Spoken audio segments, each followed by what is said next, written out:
Join Kids Hat family.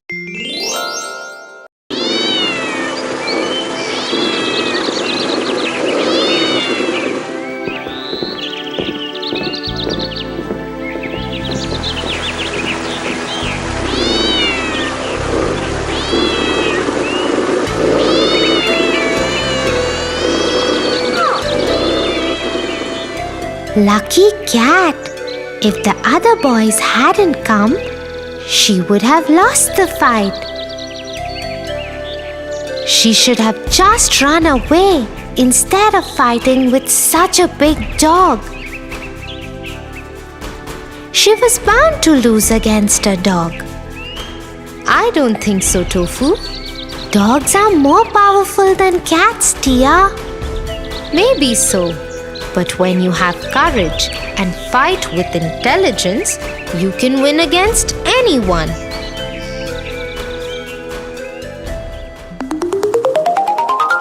The Jungle Book. Once in the heart of a thick jungle lived a little boy called Mowgli.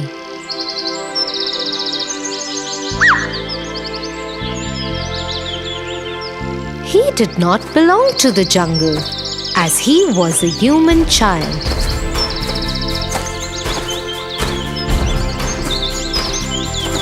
Yet, he grew up with a family of wolves. His mother, Raksha, cared for him as she cared for her other pups. Careful, Mowgli, or you'll fall off the ridge. No, Ma, I won't. See you later. And so Mowgli took off into the jungle to find his friend and teacher Bagheera. When Mowgli had been a small baby, no more than a year old, he had been found and saved from the forest fire by Bagheera. Of course, nobody knew who Mowgli was, but they always believed he came from the man village at the outskirts of the jungle. Bagheera had handed over Mowgli to the wolves so that he could have a family to grow up with. Since then, Mowgli had learnt the ways of the jungle from his family and his friends Bagheera and Balu.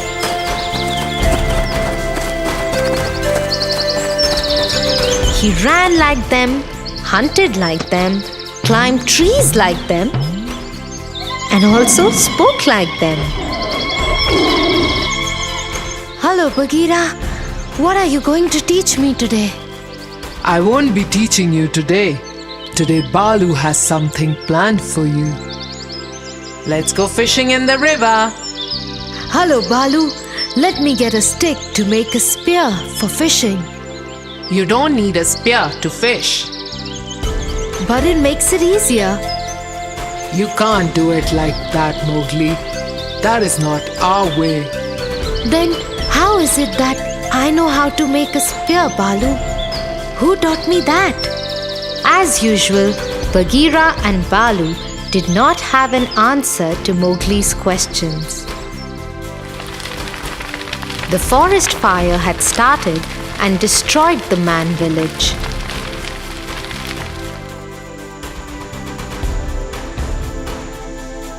And nobody lived there for a long time. Bagheera had tried many times to find someone to return the child to. But no one was there.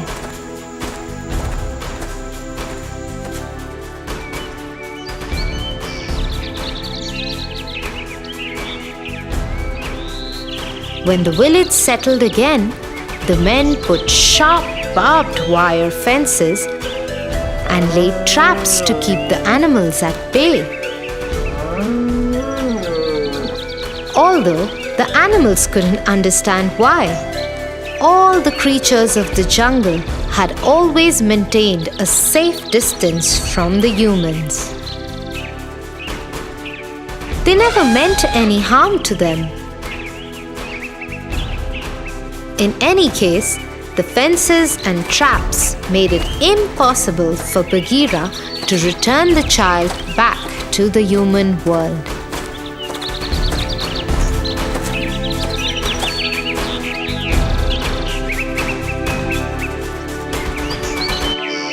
Okay, we will do it without a spear.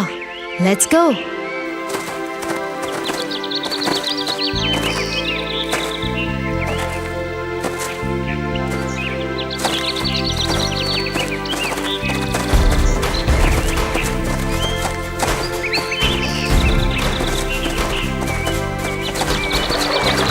The trio set off to the river bank, where Balu showed Mowgli how to catch fish without a spear.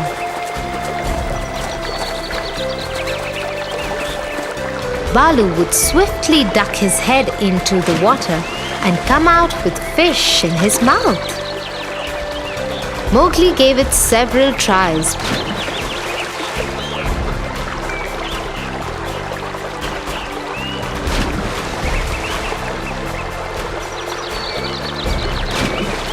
Before he was successful. The day passed in the lesson and they decided to head back to the wolf pack.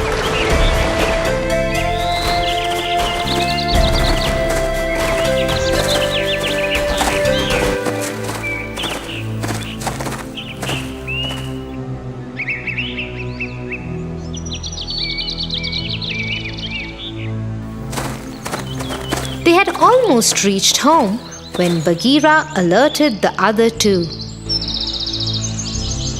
There was someone in the bushes ahead in the far right. Soon the others could see a pair of fierce eyes with a scar that ran across the left one, emerging from the bushes. Then the whole figure stepped ahead. Run, Mowgli, run! Immediately, Balu and Mowgli took off towards home, leaving Bagheera to fight the large, villainous tiger, Sher Khan.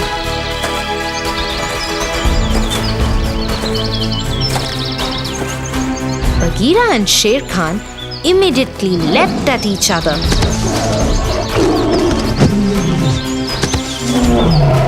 Sher Khan hadn't expected Bagheera to be so strong and was taken by surprise when he managed to throw Sher Khan against a large tree.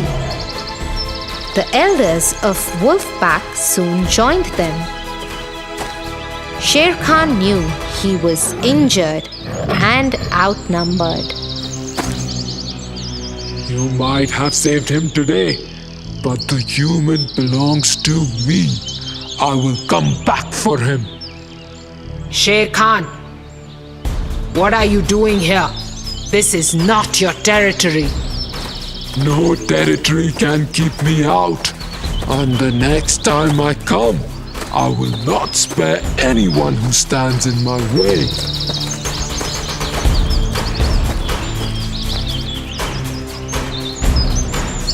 The jungle knew that Sher Khan's threats were not to be taken lightly, and soon worry spread in the wolf pack regarding Mowgli's stay and the pack's future.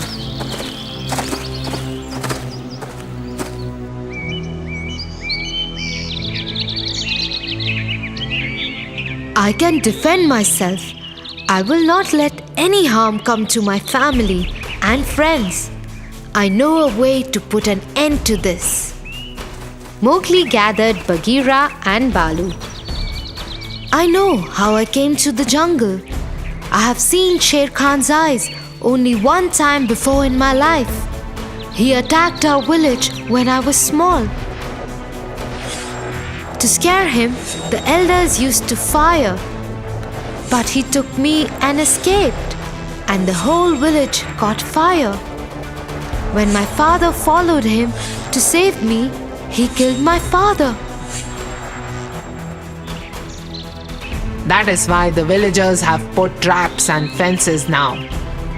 Yes, but now we will stop Sher Khan forever. We know where he sleeps in the day, at the foot of the small mountain on the other side of the river.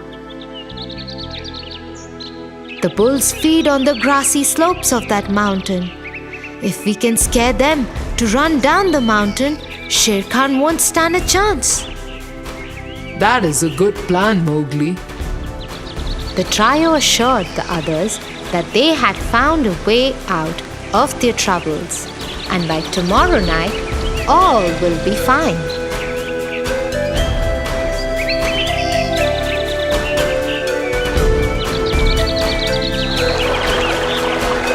Early next morning, the three set off for the mountain.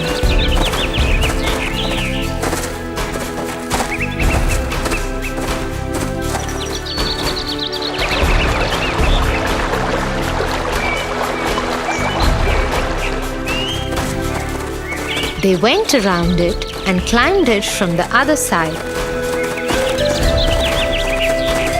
so that no one could see them coming.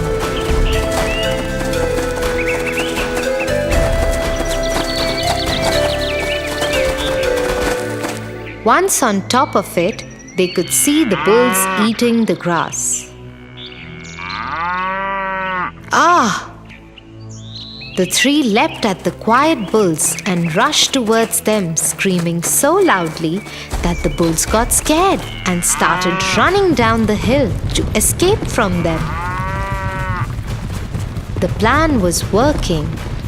The whole mountainside shook and rumbled under the stamping of the bulls. This woke up Sher Khan. He saw the bulls rushing towards him. There were scores of them. Scared, he started running away from them.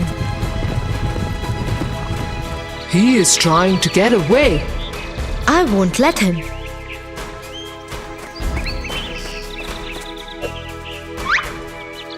Mowgli took the tress and swung himself from branches of one tree to another.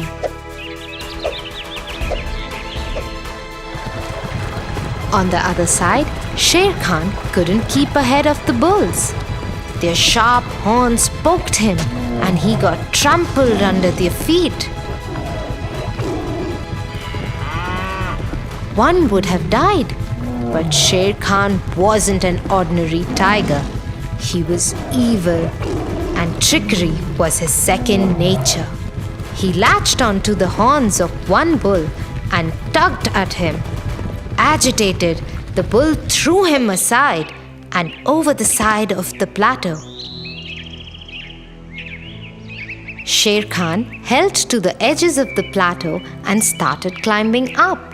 He had almost made it when a small tree trunk hit him in the face. He lost his grip and fell to his death. It was Mowgli. He had reached the spot and found a small tree uprooted by the bull stampede. With his quick thinking, he had thrown Sher Khan to his end.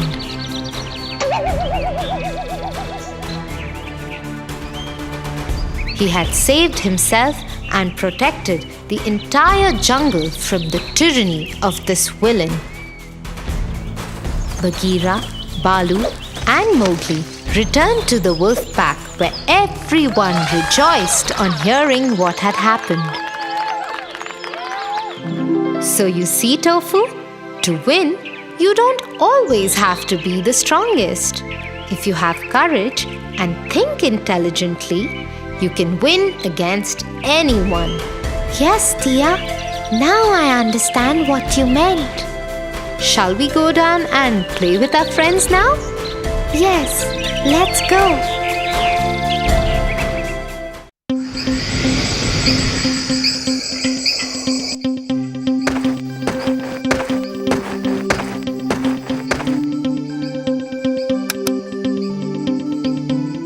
Good night, Tia. Good night, Tofu.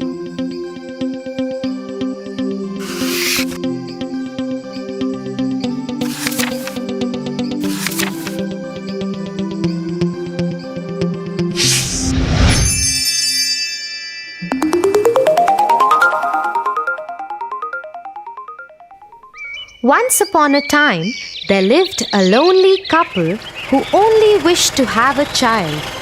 They lived in a little house all on their own. At the back of the house, there was a small little window from which a splendid garden could be seen.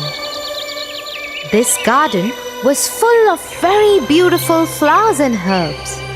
No one dared to enter the garden as it belonged to a witch named Dame Gothel. One day, the woman saw a plant called rampion, which is used to make salads.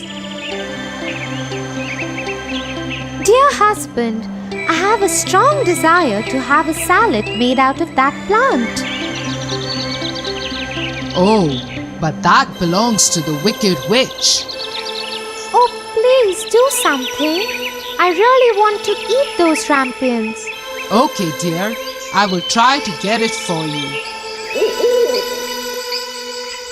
At midnight, the husband climbed the wall into the garden of the witch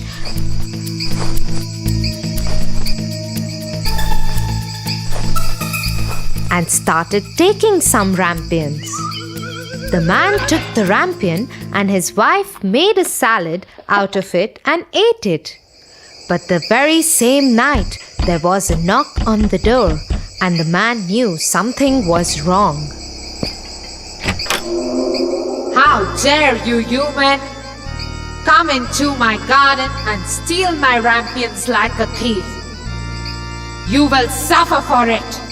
Oh, please forgive me. My wife saw your rampions from the window and she wanted it so bad that I could not say no to her. Oh, if that's the truth, then I will let you have as many rampions as your wife wants, but only on one condition. What is that condition? You must give me the child which your wife will bring into this world. The man, in his terror, consented to everything. As time passed by, the couple gave birth to a beautiful little baby girl. But that very same night, the witch came to their door and took away the baby girl, leaving the poor parents in complete sorrow. You are such a beautiful looking girl. I will name you Rapunzel and take care of you. Ha ha ha ha! The witch kept her locked in a tower with no doors and stairs, but just a small little window. As the time passed by, Rapunzel grew into a beautiful girl with very long golden locks. But her beauty went in vain because the cruel witch never allowed her to go anywhere. Sad Rapunzel just used to stand at the little window and sing sad songs. When the witch had to visit Rapunzel, she used to ask Rapunzel to let down her hair.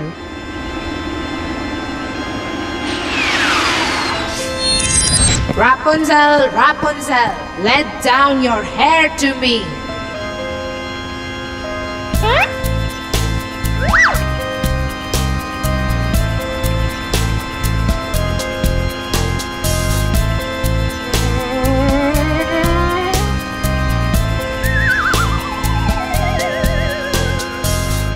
One day, when Rapunzel was standing at the window singing sad songs, la la la, a very handsome prince was passing by. He stopped and looked here and there to see where this beautiful voice was coming from. La la la. Oh, what a beautiful song!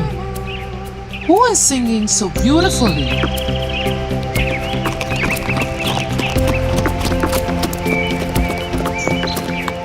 The prince noticed the beautiful voice coming from the tower.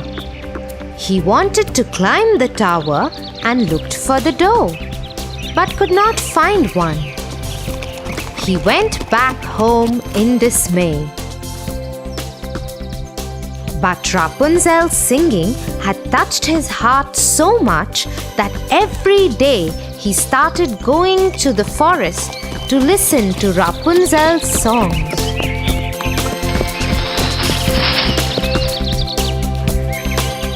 One day, he was standing behind the tree when he saw the witch coming. And he heard what she said. Rapunzel, Rapunzel, let down your hair to me. Then Rapunzel let down her long, beautiful hair.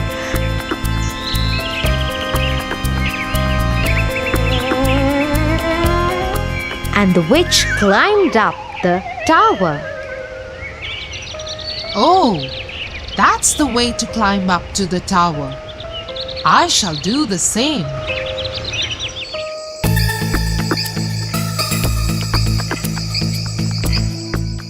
The next day, when it began to grow dark, he went to the tower. Rapunzel, Rapunzel, let your hair down to me. Immediately the hair fell down and the prince climbed up.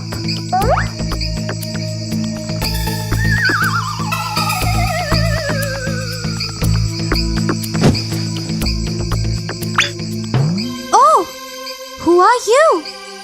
Oh Lord, you are the most beautiful maiden that I have ever seen in my life. I have lost my heart to you. Will you marry me? Will you be my wife and live with me in my kingdom? Oh, my prince, I wish that was possible. But the witch won't let me go out of this tower.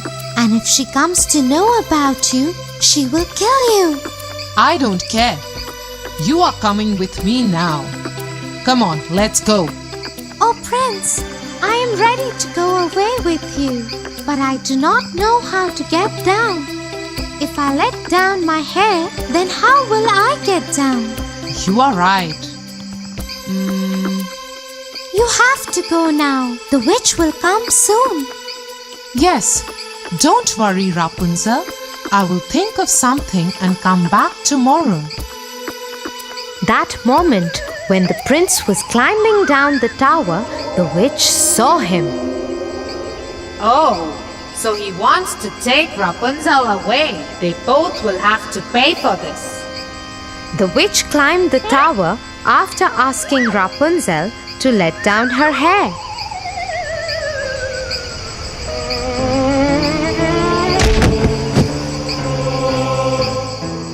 You treacherous girl! How could you even think of betraying me? You shall pay for this.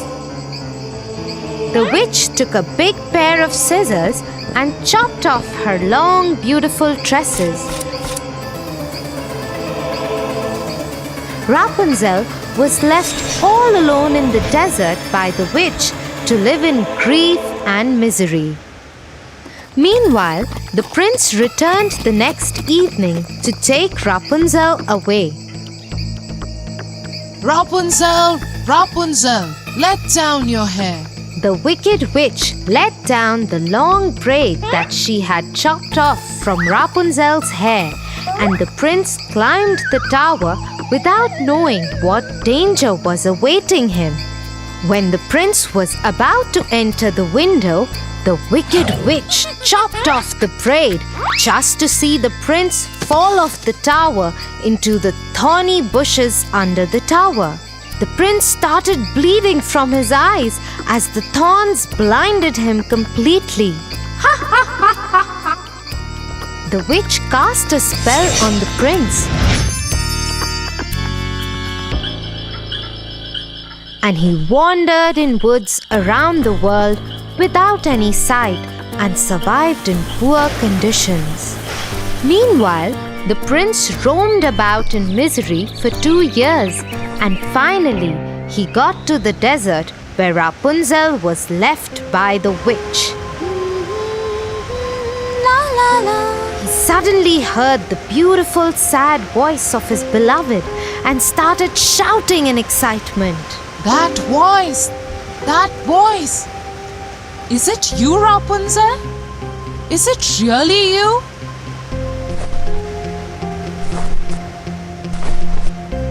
He went towards it, and when he approached, Rapunzel said, Oh, Prince, you finally found me. I missed you so much.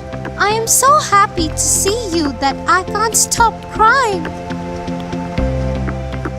Two of her tears fell on his eyes, and they grew clear again, and he could see with them as before. I can see again. Oh, my sweet Rapunzel, what have they done to us? Let's go back to my kingdom. He took her to his kingdom. After a year, Rapunzel gave birth to a pretty little baby girl who looked just like her, and they lived happily ever after.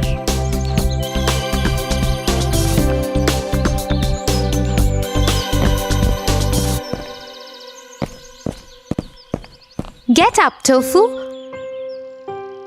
or you'll get late for school. Get up, Tofu.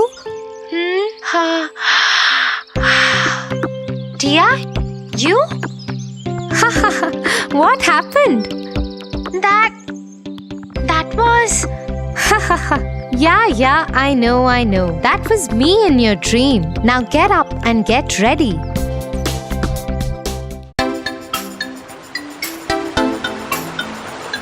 Tia, how important is it to be clever?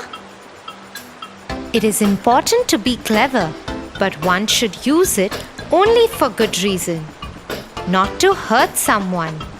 Come, I'll tell you a story of a clever monkey and a crocodile who thought he was clever but was actually a big fool.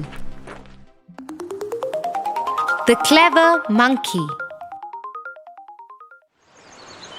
Once upon a time, on a riverside, lived a monkey on a tree. The place was a paradise for him because just hopping on a stone, he used to reach a small island in the middle of the river, which was adorned by choicest and juiciest of fruits.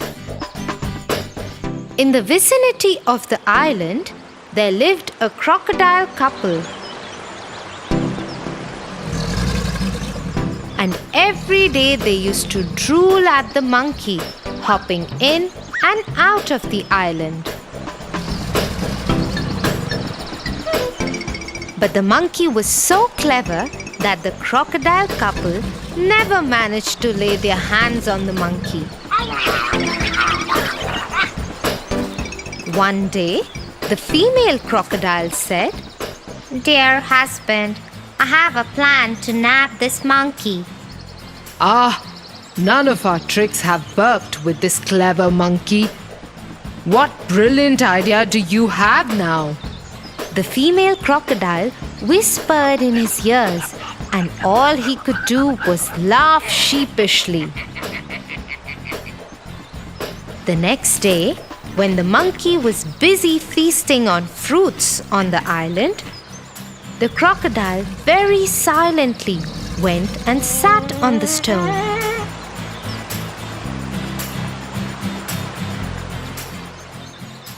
When the monkey was done with eating, he was about to hop onto the stone when suddenly he realized that the stone is looking bigger than usual. He understood that it was a crocodile waiting for him. He called out to the crocodile, "Is that you, Mr. Crocodile?" No, it's not me." And the monkey thought, how dumb could the crocodile get? So he thought for a second and called out to the crocodile, "Oh, you surely caught me this time. I'll make your job easier now. Just open your mouth and I'll jump into it on my own." The foolish crocodile opened his wide mouth with his eyes shut and waited for the monkey to jump. The clever monkey, who was watching the closed-eye crocodile, hopped on the head of the crocodile and crossed the river. You couldn't fool me this time either. By clear and clever thinking, the monkey managed to trick the foolish crocodile. Ha ha ha ha! The crocodile was indeed a fool who got tricked by the clever monkey. Yeah, Tofu, and the moral is that we must think before we do anything, like that clever monkey and not like that foolish crocodile.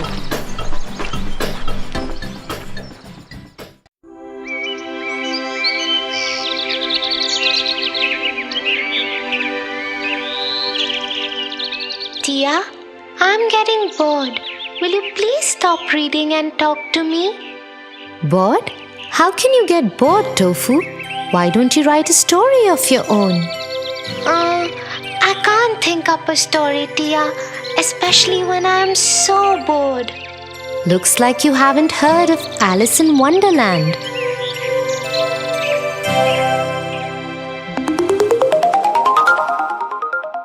Alice in Wonderland.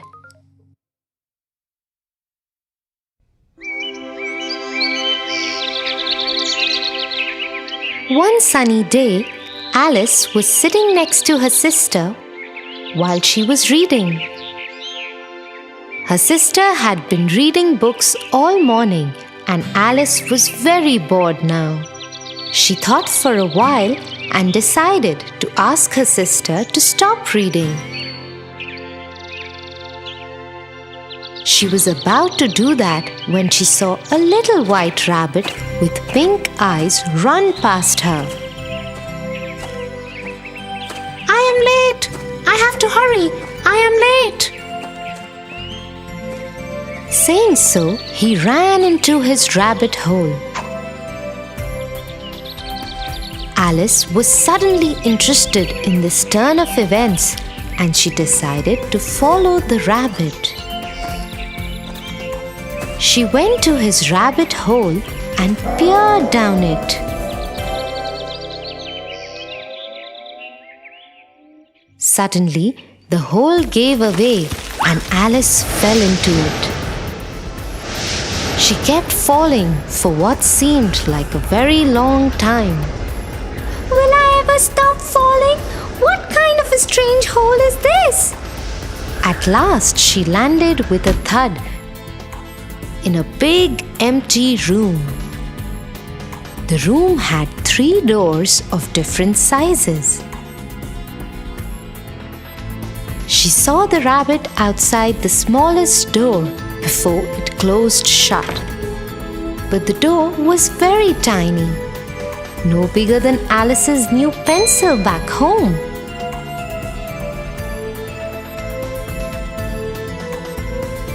I must get on the other side of that door. But how will I do that? It is so small. Then Alice noticed a small table in the corner of the room.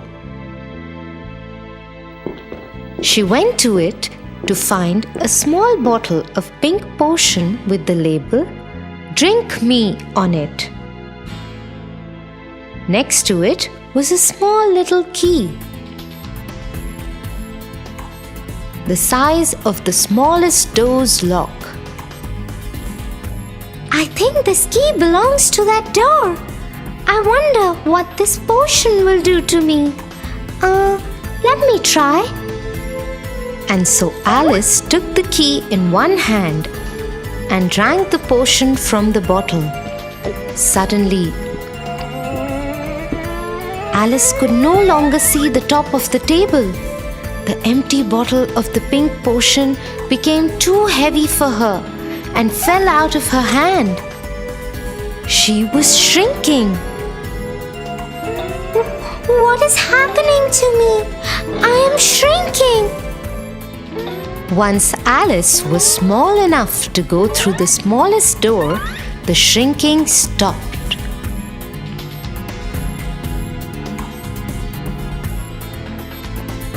Alice quickly ran to the door, opened it, and ran out. She found herself in the most beautiful garden she had ever seen.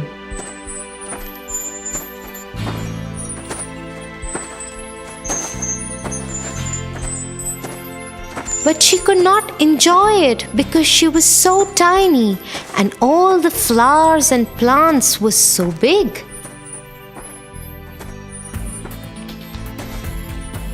Oh, I wish I was bigger.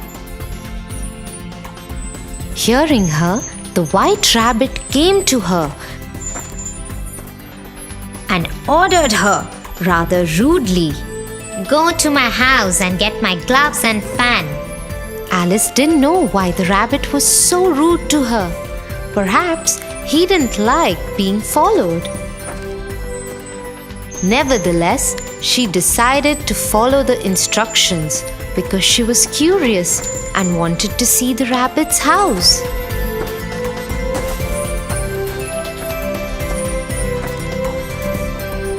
When she entered the rabbit's home, she saw a yummy-looking cake on the kitchen top. It had a sticker on its plate that said, "Eat me." Alice was really hungry by now. She'd even missed lunch, so she decided to eat the cake.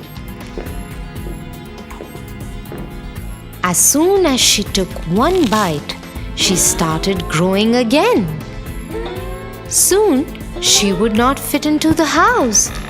She could not see the rabbit's gloves anywhere, but grabbed his fan and decided to run out of the house. As soon as she came out, she started shrinking again. Oh no! What is this? Will I ever be back to my normal size again? One of my mushrooms makes you grow tall, and the other side makes you shrink. Alice turned to see who was talking to her. It was a caterpillar sitting on a mushroom. She quickly ate a piece from the side he was pointing and came back to her normal size. She thanked him for his help and asked,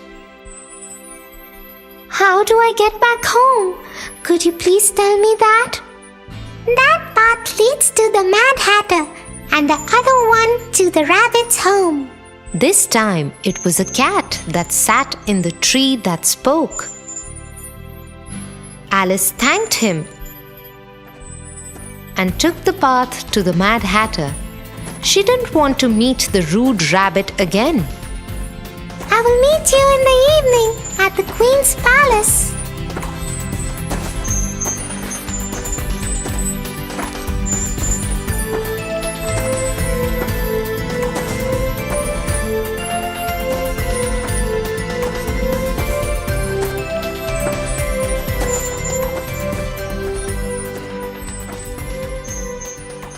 Halt. To go further, you must answer my question correctly. Oh, I love riddles. Please do ask me a question. Tell me, why is a raven like a writing desk? Alice thought for a while, but she did not know the answer to the riddle. Oh, I don't know the answer to your question. Could you tell me why? The Mad Hatter was taken aback. Never had anyone asked him the answer to his own riddle. Oh well, I don't know either. We don't know anything here. You can go ahead on the path.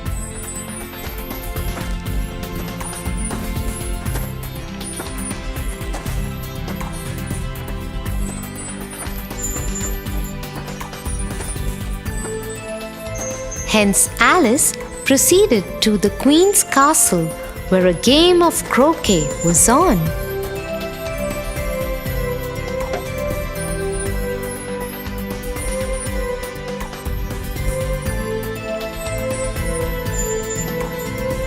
The queen was very unkind and unreasonable.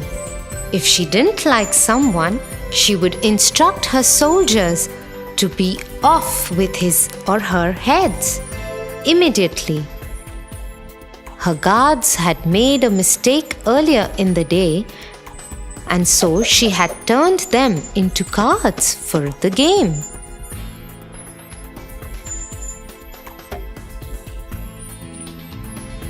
When the queen saw Alice, she instructed her to play with her. "You will play croquet with me, and if I lose, it will be off with the head for you." Yes, Your Majesty.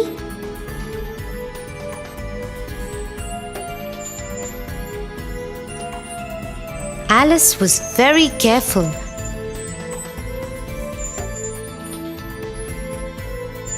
But the queen was terrible at the game.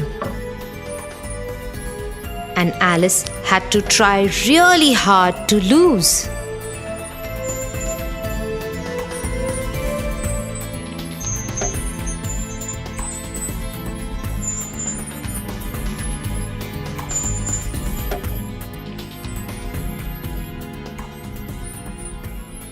Ha! You lost. If I like, I will have your head for it. A trumpet sounded far off, and the white rabbit hopped forward. The royal court is now in session, and you will be tried. Tried? For what? I haven't even done anything. You have been accused of stealing heart-shaped tarts from the queen's kitchen. First, you don't know how to play croquet, and then you dare steal tarts from my kitchen? You should be punished. Off with her head. This is silly. I haven't even stolen anything. I just reached the castle and started playing with the queen.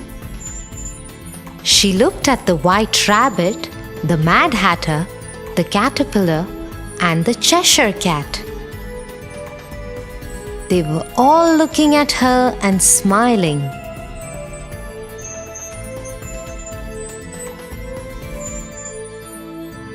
What is going on? Alice felt someone tapping her arm.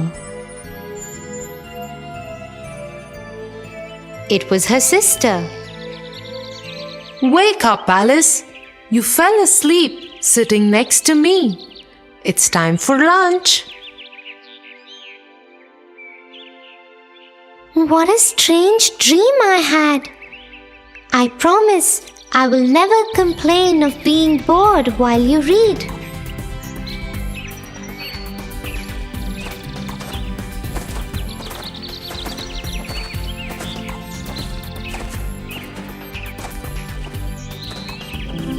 That is such a strange story, Tia. Next time you sit to read, I too will write my own story instead of getting bored. Okay, but I have to be the first one you tell it to. Okay, Tofu? Yes.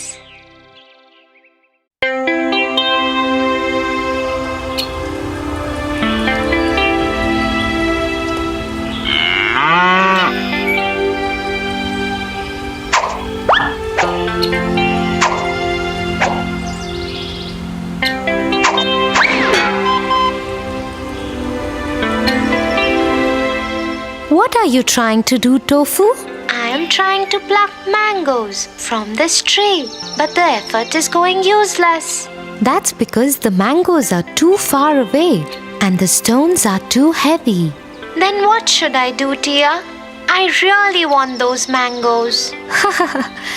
Let me tell you a story. The Three Little Pigs.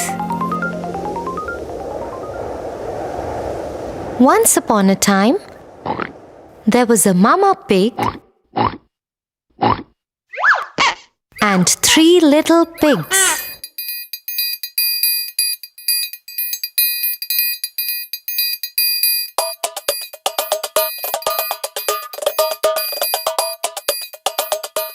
One day, Mama Pig said to them, You are old enough to build your own houses.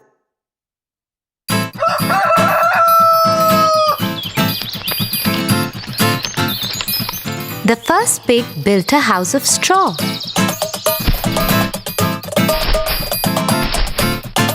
He said, Now the wolf can't come and catch me and eat me.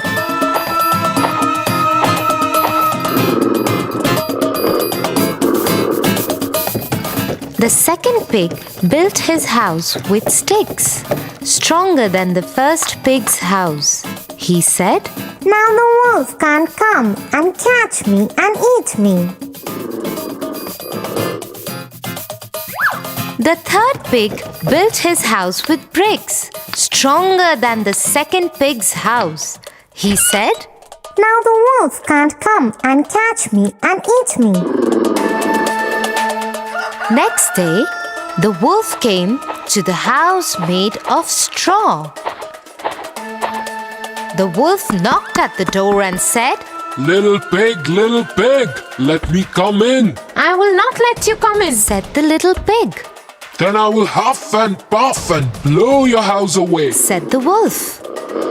So he huffed and puffed.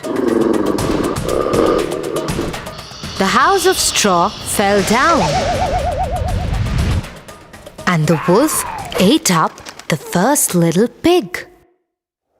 Next day, the wolf came to the house made of sticks. He knocked at the door and said, Little pig, let me come in. I will not let you come in, said the little pig.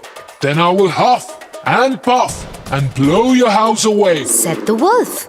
So he huffed and puffed and blew the house away. The house of sticks fell down, and the wolf ate up the second little pig. Next day, the wolf came to the house made of bricks. Little pig, let me come in. I will not let you come in, said the little pig. Then I will huff and puff and blow your house away, said the wolf. The big bad wolf tried to huff and puff and blow the house down. But he couldn't. He kept trying for hours, but the house was very strong.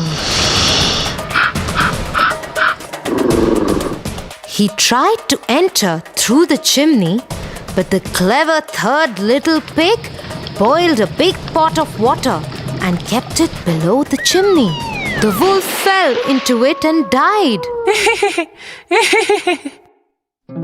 So, the way the third wise pig managed to escape from the wolf without using weapons, but through his wisdom, would you be able to do the same?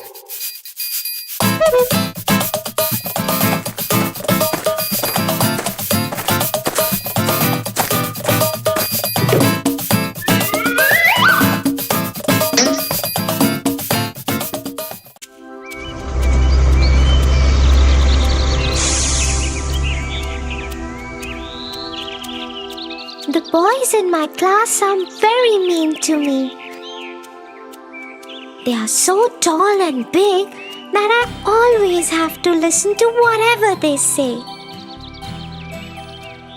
I am afraid to disagree with them. Size has nothing to do with courage, Tofu. You don't have to be afraid just because you're short. Have you heard the story of Peter Pan?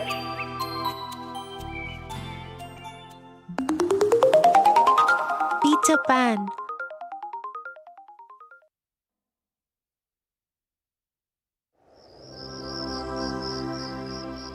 Once upon a time, in London, the darlings went out to a dinner party, leaving their 3 children, Wendy, John, and Michael at home.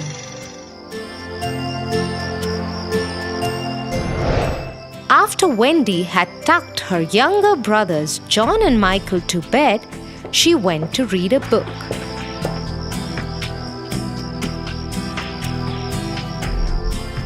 She heard a boy sobbing outside her window.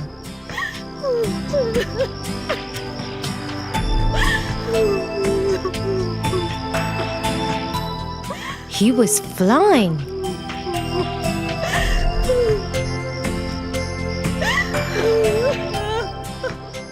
There was a little fairy fluttering around him.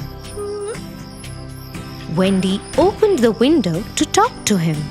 "Hello, who are you? Why are you crying?" "My name is Peter Pan.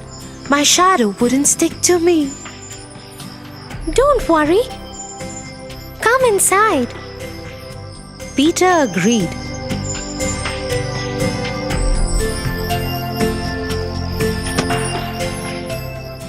Wendy took his shadow and sewed it to his shoe tips.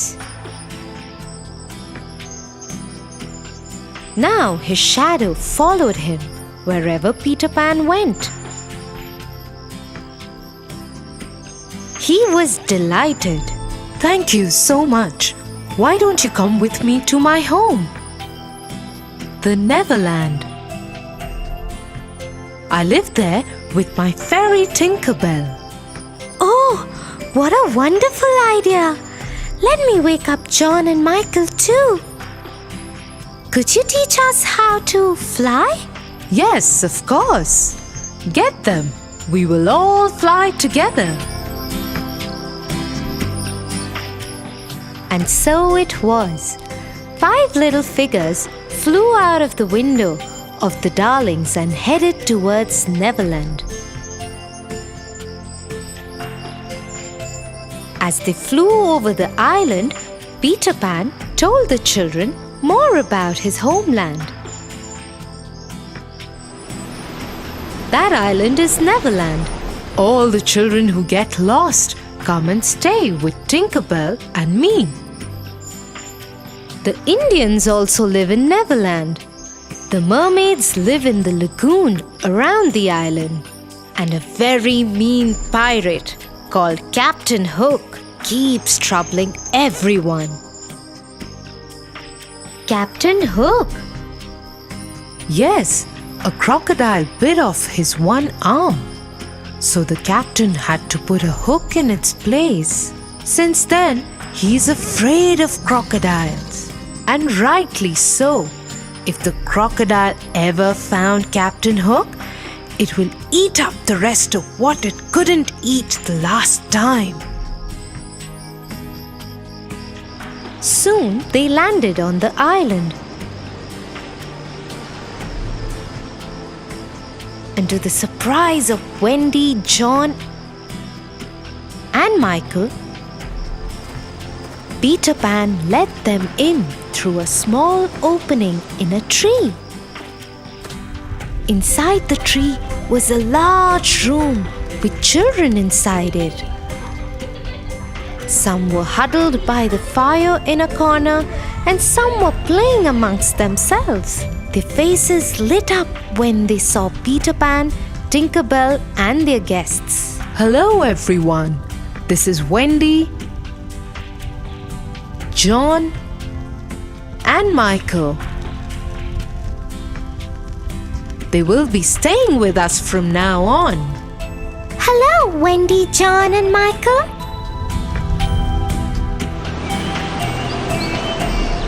A few days passed, and they settled into a routine.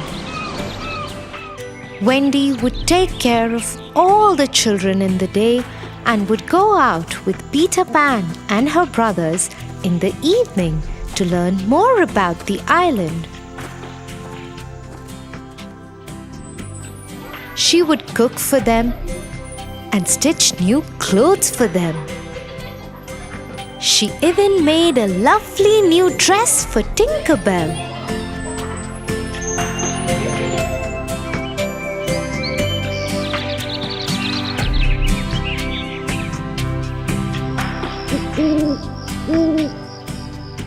One evening, as they were out exploring the island, Peter Pan warned everyone and said, Hide! Hide! Pirates!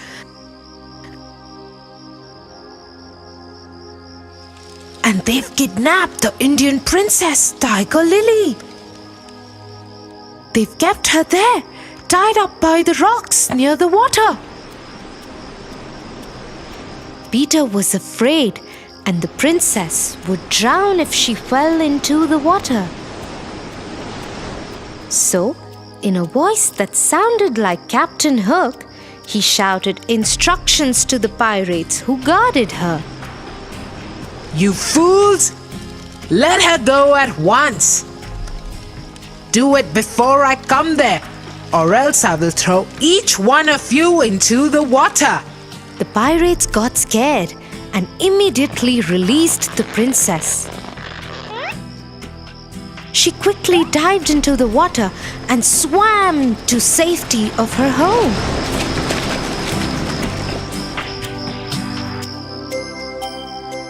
Soon everyone found out how Peter Pan had rescued the princess.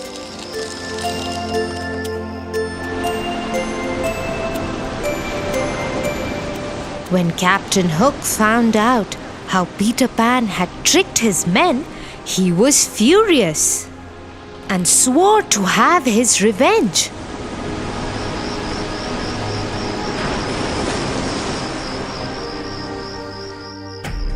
That night, Wendy told Peter Pan that she and her brothers wanted to go back home since they missed their parents. She said if the lost children could also return to her world, they could find nice homes for them. Peter Pan didn't want to leave Neverland. But for the sake of the lost children, he agreed, although a bit sadly. He would miss his friends dearly.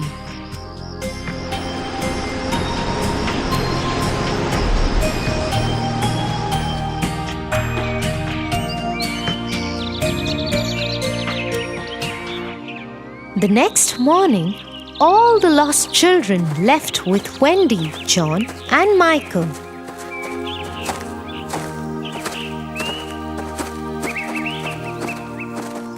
But on the way, Captain Hook and his men kidnapped all of them. He tied them and kept them on one of his ships.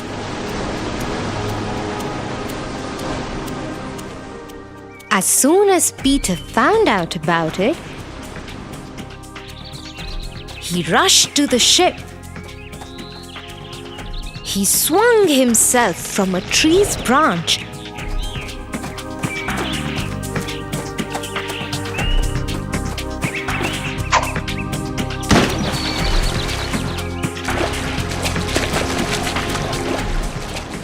and onto the deck of the ship, where all the children were tied up.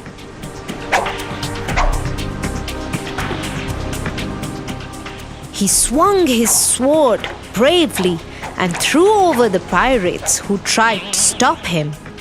Quickly, he released everyone from the captor's ties. Wendy, John, Michael, and Tinkerbell helped all the children into the water, where their friends from the Indian camp were ready with smaller boats to take them to safety. Peter Pan now went looking for Captain Hook. Let us finish this forever, Hook. Yes, Peter Pan, you have caused me enough trouble. It is time that we finish this. With his sword drawn, he raced towards Peter Pan. Quick on his feet, Peter Pan stepped aside and pushed Hook into the sea, where the crocodile was waiting to eat the rest of Hook. Everyone rejoiced as Captain Hook was out of their lives forever. everybody headed back to London. Mr. and Mrs. Darling were so happy to see their children, and they agreed to adopt the lost children. They even asked Peter Pan to come and live with them. But Peter Pan said he never wanted to grow up, so he and Tinker Bell will go back to Neverland. Do visit us sometime, Peter Pan. I will, Wendy. Promise. And he flew out of the window with Tinker Bell by his side.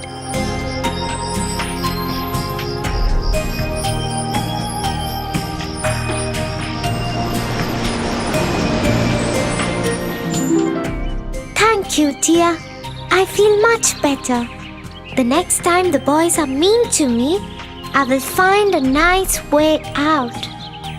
Very good, Tofu. Now come, I can see Mom's car right there.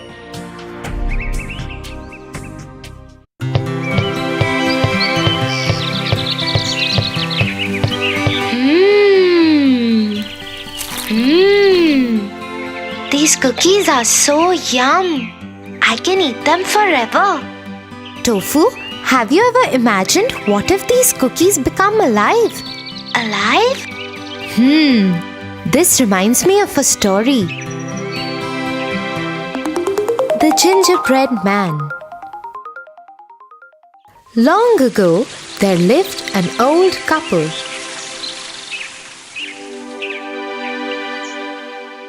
One day, the old woman cooked a gingerbread cookie in the shape of a man.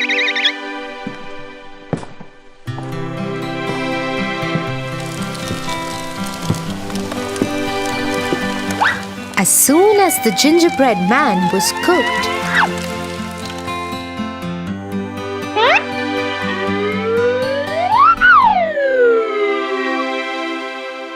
he jumped out of the tin and ran out of the open window, shouting, Don't eat me. He ran away as fast as he could. The old couple tried to chase the gingerbread man, but he was too fast for them.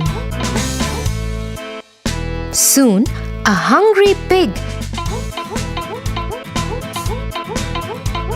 saw the gingerbread man and said, Stop! I would like to eat you. He too joined the chase. The gingerbread man was too fast and said, You can't catch me.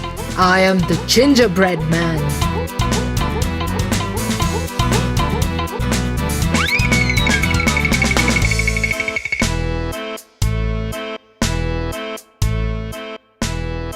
A little further, a hungry cow saw the gingerbread man and said, Stop! I would like to eat you. She too joined the chase. You can't catch me. I'm the gingerbread man.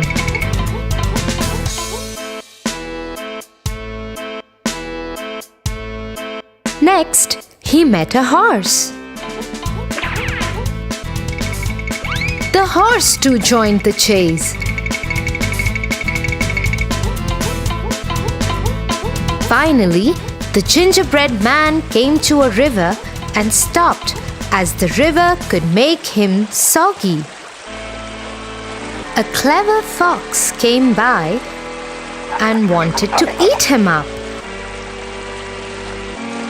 But he pretended to be nice and offered help to the gingerbread man. He asked the gingerbread man to climb on his head so that he could take him across the river.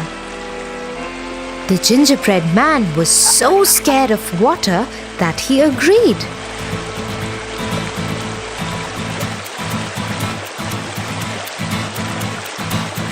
As soon as they reached the other side, the fox tossed up the gingerbread man in the air. He opened his mouth and ate him up. That was the end of the gingerbread man.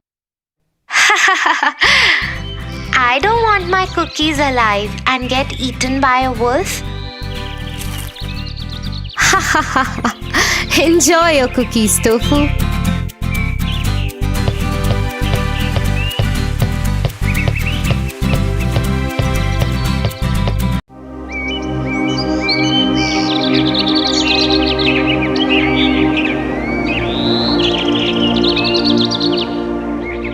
Tia, today I'm very happy. I met one of my friends who was acting all greedy and selfish in class. So I told him the story of the Pied Piper of Hamlin, and he soon understood the lesson. Really, Tofu? I haven't heard this one. I would love to hear it from you.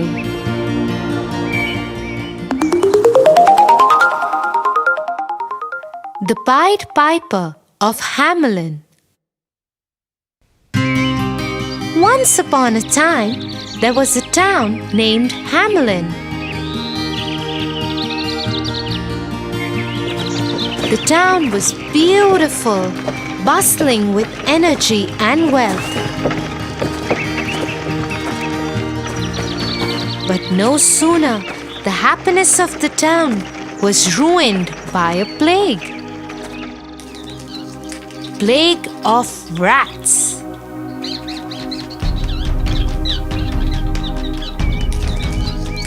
There were rats everywhere. So much so that the people of the town didn't even have a place to keep a step without tripping over the rats. There were rats of every size, shape, every age and color. Nothing worked as a remedy. Not even the cats were able to control the plague of rats.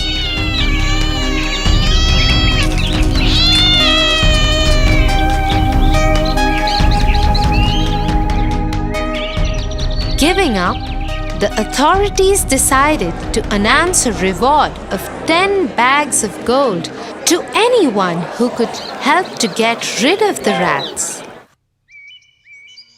One day, a strange-looking man came to the town. He was dressed in their traditional dress, but all red in color, with a long, peculiar nose and big, wide eyes. He adorned his head with a feather in his hat.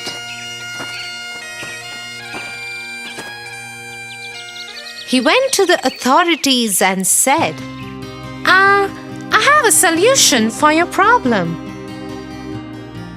I assure you that not a single rat would live in this beautiful town. But I want 10 gold bags that you have promised as prize. The authorities were not very sure of his commitment, but still allowed him to give it a try, as they had no other option. Soon, the strange-looking man took out a Pied Piper from his pocket and started playing a very strange tune. Within no time, all the rats started coming out and following him.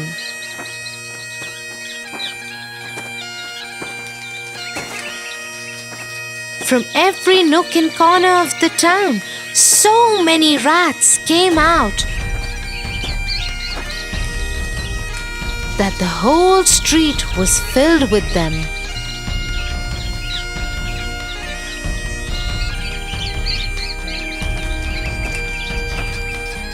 Very strangely, the rats started following the Pied Piper, who was playing the strangest tune ever heard.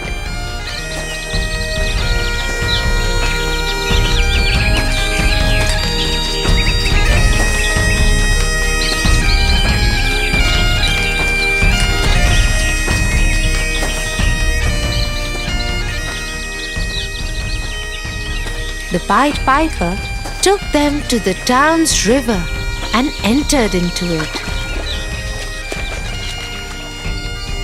In no time, all the rats, mesmerized by his tune, fell into the river and drowned. There were rejoices in the town, celebrations all over. Soon, the Pied Piper went to the authorities to claim his prize money. But since their work was done and they thought that this plague would never return, they shunned him off and asked him to leave without giving him a single penny. What selfish people are these? I did them a favor, freed them from such a bad epidemic, and all they could care was to be greedy and ungrateful? Now look how I will teach these selfish people a lesson. The Pied Piper took out his pipe once again and started playing another strange tune.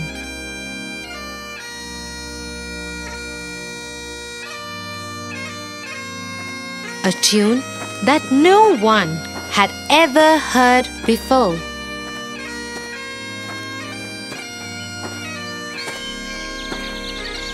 In no time, all the children of the town, mesmerized by the music, started following the Pied Piper.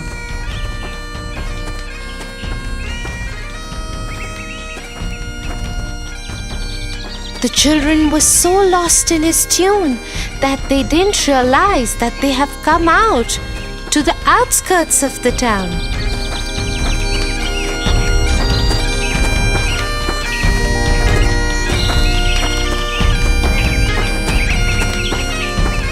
The Pied Piper took them to a cave and let them in. He kept playing the tune till all the children were inside the cave. He then closed the cave with a huge stone. Only 2 kids were left in the entire town. A boy who was hard of hearing and a girl who had hurt her legs so badly that she couldn't keep up the pace with the rest of the kids.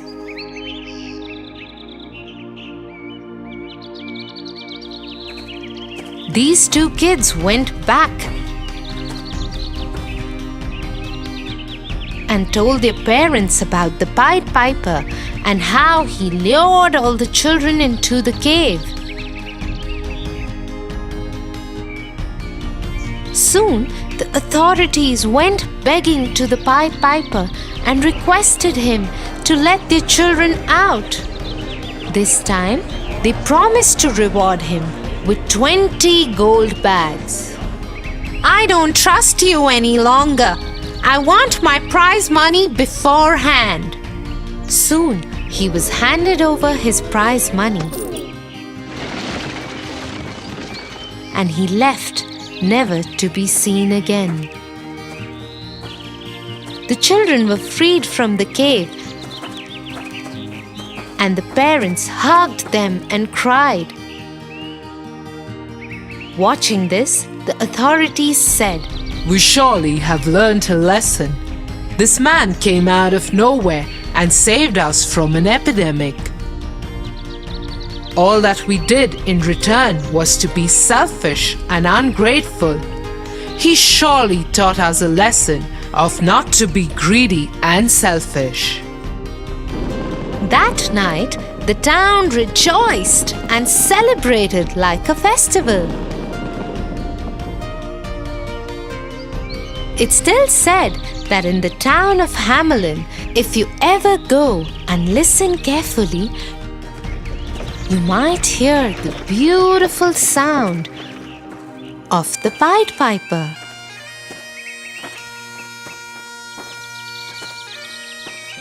Tofu, I'm so proud of you.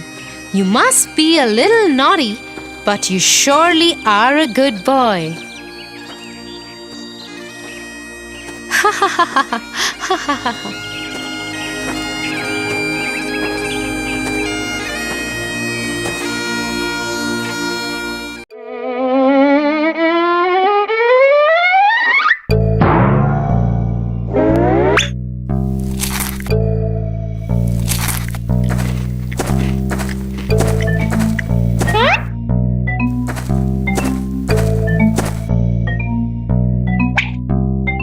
Tofu, were you eating those cookies that Mum had asked you to have only after dinner? No, Tia, I wasn't. I just came in the kitchen to drink water.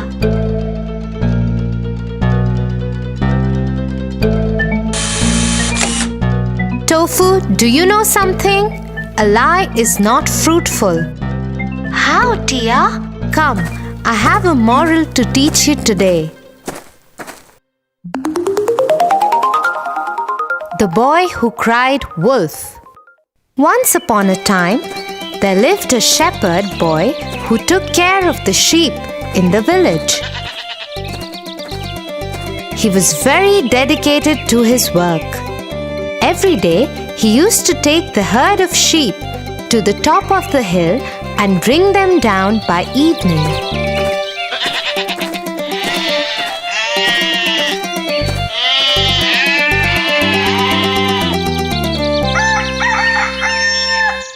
But one day, he felt really bored.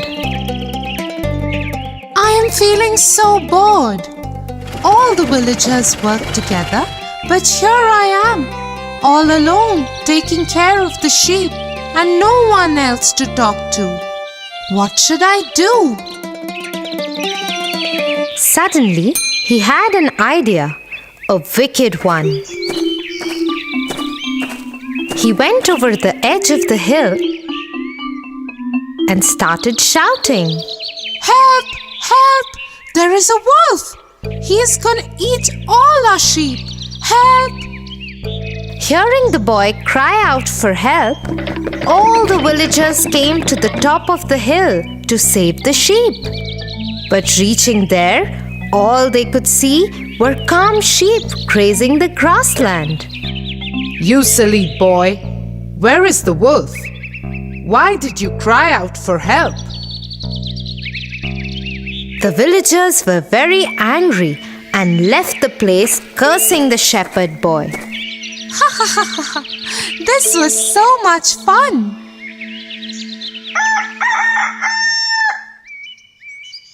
Next day, the shepherd boy was back again to the routine of taking the sheep for grazing. And yet again, he found himself completely bored. Let's try that prank again! The boy again went to the hilltop and started shouting. Help! Help! There is a wolf! He's gonna eat all our sheep! Help! Once again, the villagers, after hearing the boy cry out for help, ran to save the sheep. But once again came back after being fooled by the boy. This is not right. You would have to pay for this one day. With no regrets on his face, the shepherd boy went back to his sheep. One day, when he was lying under the tree while his sheep were grazing, he saw some sheep running here and there. After looking closely, he saw a wolf approaching the herd. The boy suddenly ran to the edge of the hill and started screaming for help. Help! Help! There is a wolf for real this time! He's gonna eat all our sheep! Help! Please help! This time, the villagers didn't pay any heed to the boy screaming. Let's leave him.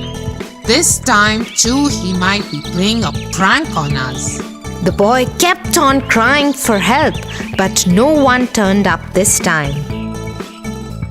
All he could do was stand there and watch his sheep getting killed by the wolf.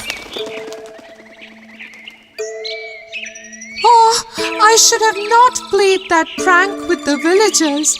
Nobody believed me when the wolf actually turned up. What should I do now? I have lost all my sheep. The shepherd boy was never trusted ever by anyone. I am sorry, Tia. I did lie about those cookies, and now I learned a lesson too. Liars are not believed Even when they speak the truth, I won't ever lie again. Good, Tofu. You are a good boy.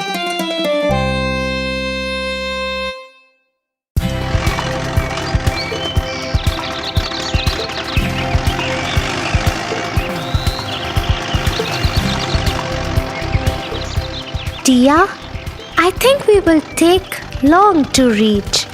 Can you please tell me some interesting story? Why not, Tofu? Let me tell you a story about a princess and a bad fairy. Sleeping Beauty.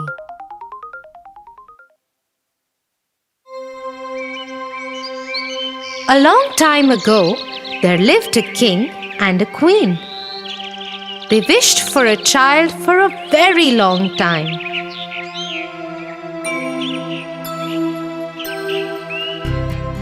After a long wait, their wish came true. A beautiful girl was born to the king and queen.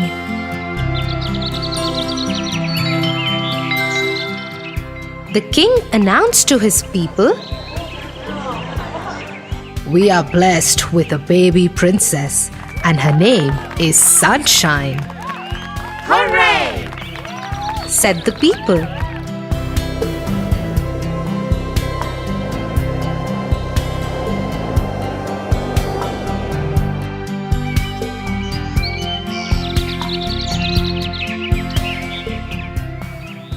As the baby girl turned 1, celebrations began all around. A big party had to be planned.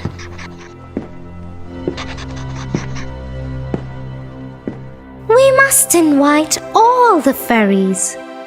Yes, we must call them all. But not the black fairy.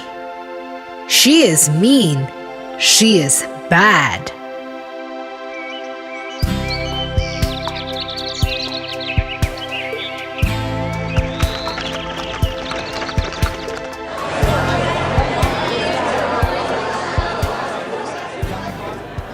The party was a lot of fun. The baby princess looked lovely.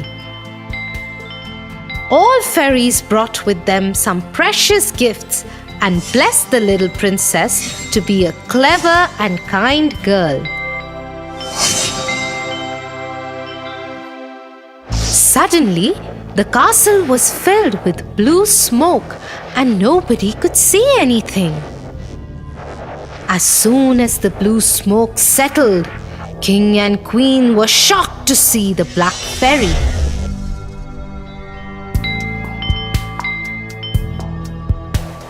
She saw that a beautiful celebration was organized and everyone from the kingdom was invited for the feast, including all fairies. She became very angry for not being invited, and that's why she cursed the baby princess. On your 16th birthday, before the sun sets, you'll prick on a spindle and die.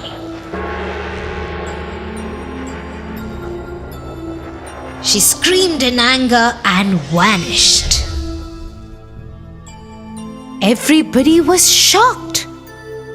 Suddenly, a young fairy who had not yet given her blessings to the little princess said, I can't take away the black fairy's curse, but I'll definitely try to help.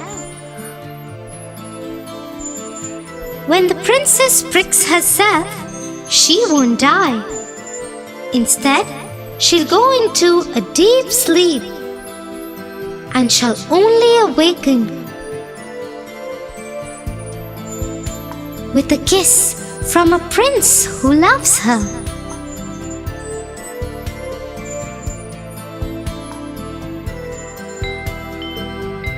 After this, the king ordered to destroy all spindles and needles from the kingdom. Soon, There were no sharp things in the castle. Except for one, they didn't check in the tower.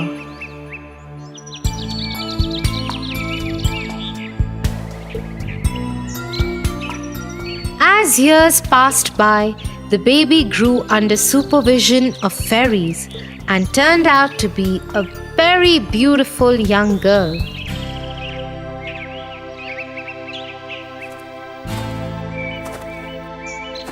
When she turned 16, while roaming in the castle one day, she saw a magical light ball.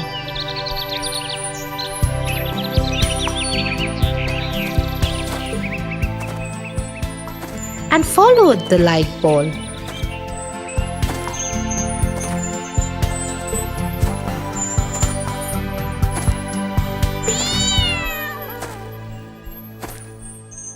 Which took her to the top of the tower in the castle. Inside, there was an old woman bent over a spinning wheel. Come here. You must try spinning this wheel.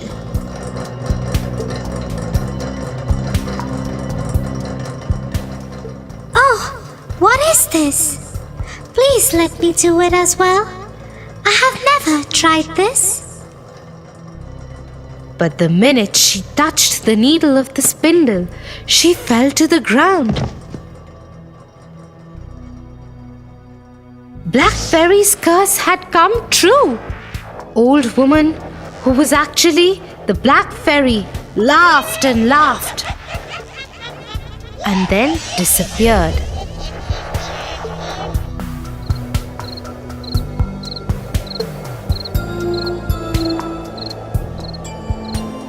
The king, who remembered the words of the last fairy, made her daughter, the princess, to lie in a room for many years to come. Fairies saw the princess sleeping, and everyone thought that she was extremely beautiful. They all said at once, Sleeping Beauty. Soon, this name became popular in town, and everyone started to mention Princess as the Sleeping Beauty. The whole kingdom was sad. Fairies noticed this and decided, Let the whole kingdom fall asleep, so when the princess wakes up by her prince, she wouldn't be alone.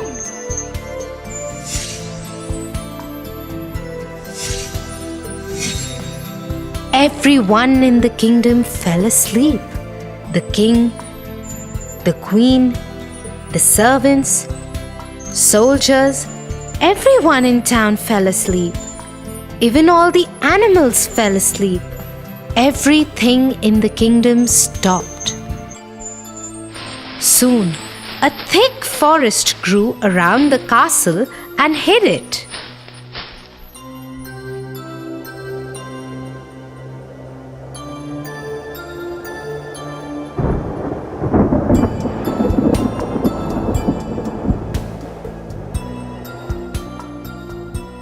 About hundreds of years later, a handsome prince was riding through the forest.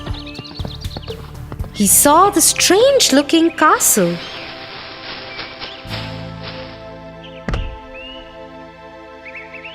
The accompanying soldiers told the prince that this is the castle of the Sleeping Beauty. He had heard stories of Sleeping Beauty and started to explore it.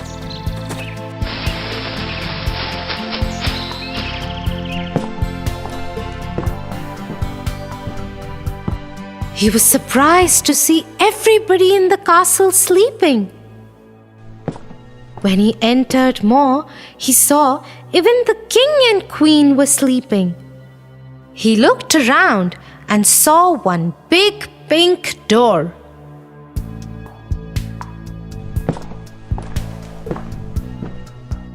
He tried to open the door, but it was difficult to open as it was closed for so many years.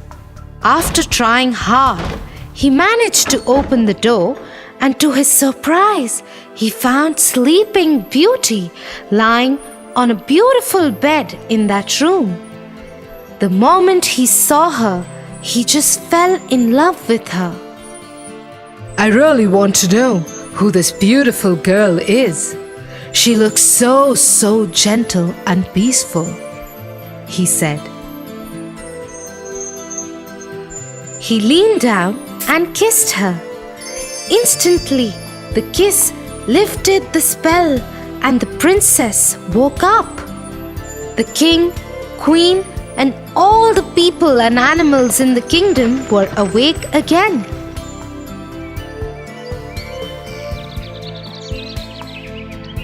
The kingdom was full of joy, and there were celebrations all around.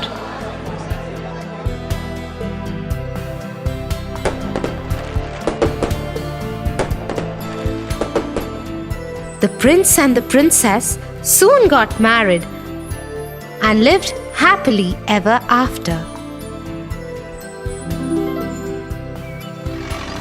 Wow!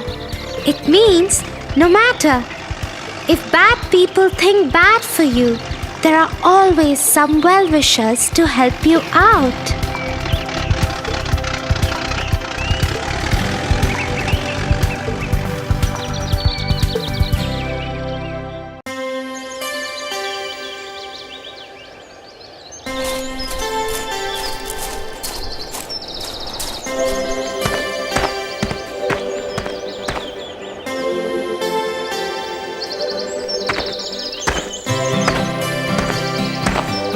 Tia, I guess we have come too far from our camp.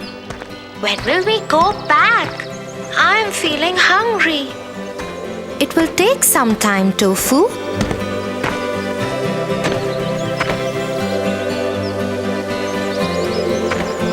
Those berries look yum. I think I can treat on them for the time being. Tofu, stop! Do you even know what those berries are about? They look yum to me. That is all I know. But they can be poisonous. You are in the middle of a jungle. Poisonous? Come, let me tell you a story on our way back to the camp.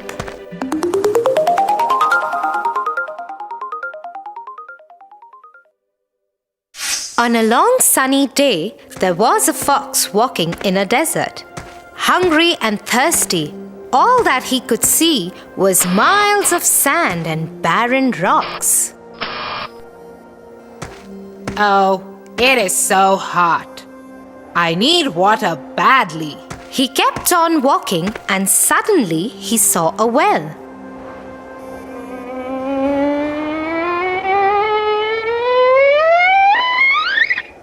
Thank God, I finally found a well. Now I will no longer be thirsty. He ran and ran in great excitement. The moment he leaped on the well's wall to check water, he lost his balance and fell in the well. Help! Help! Somebody, please help me! This well is really deep. How would I ever get out of this place? Nearby, a goat was passing the well. When she heard the fox, she went to peep over the well. Hey, Fox! What are you doing inside this well? Oh, goat! Isn't it too hot outside? I just came into this well to cool myself off. Why don't you also hop in and enjoy this cool and refreshing water? Not even thinking for a second, the goat jumped into the well.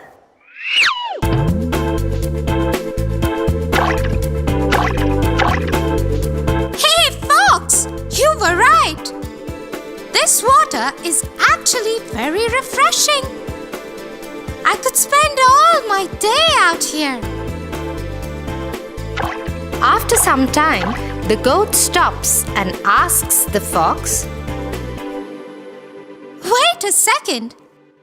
How in the world will we manage to get out of this well?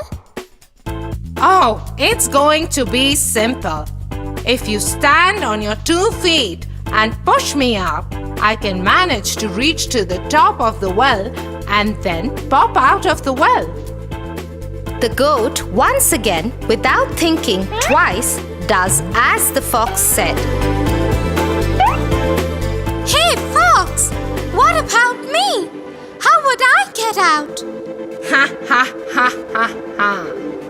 I guess you have to think about it on your own.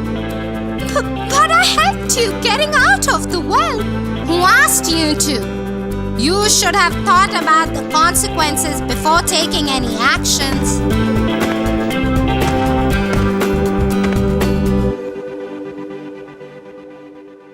So one should look before one leaps. Yeah, Tofu, always. Because you never know what danger you might get into. And those wild berries, they might have been harmful for you. Yeah, Tia. One should always check before taking a step further. Look, there is our camp, and I can already smell the dinner is ready. Yay! Let's go!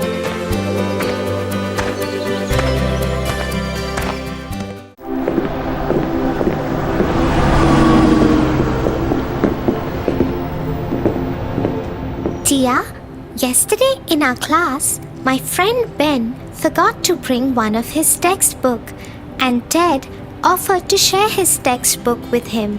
Ben promised Ted to help him in learning football after school. But after school, when Ted asked Ben to help as promised, instead of helping, Ben left for his home. That's bad. One should always stand by their promises. But Tia, today again Ben forgot his textbook, and when he asked Ted to help, Ted refused. Tofu, we should be sensitive towards every human being. You know, we should always help people around. Come, I'll tell you a story.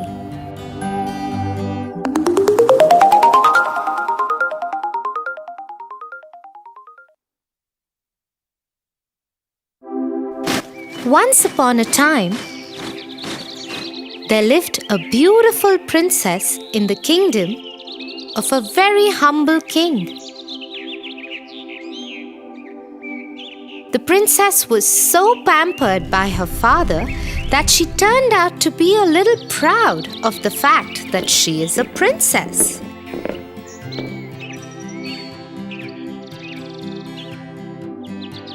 Many a times the king asked her to be more humble towards the people around her, because that's the way a princess should be. I know, my little princess, that you are my pampered child. But you should be little more empathetic towards other people. Everybody is same. It's just that some are fortunate, some are not.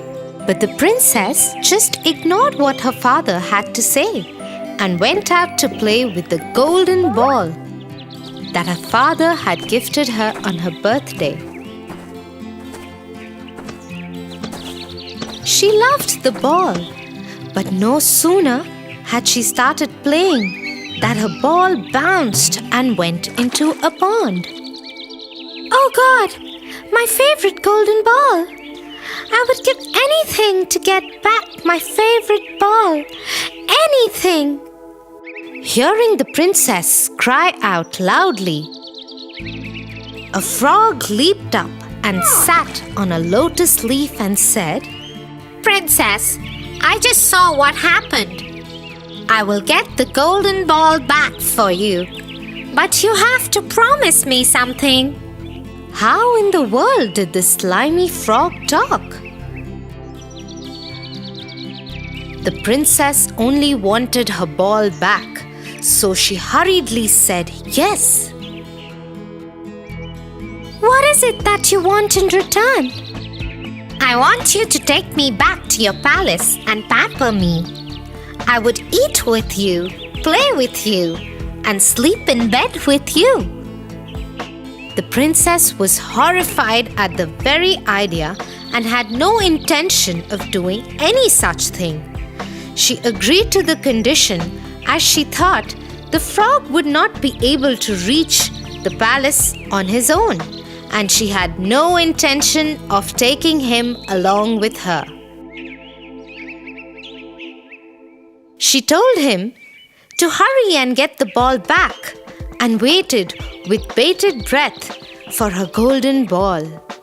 The frog jumped into the pond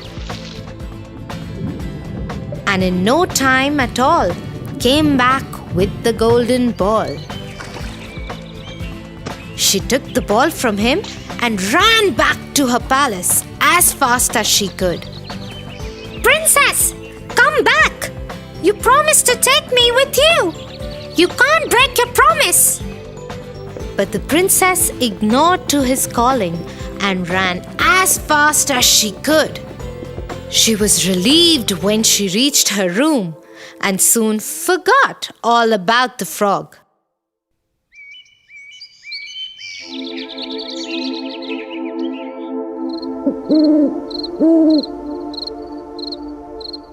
At night, while she was having dinner with her father, there was a loud knock on the door. Open the door, oh princess! It's me, the frog from the pond. You promised to keep me with you. Being a true princess, you should keep up to your promise now. Who is that? And what does he want? The princess, being a little scared of her father, told him about the afternoon incidents.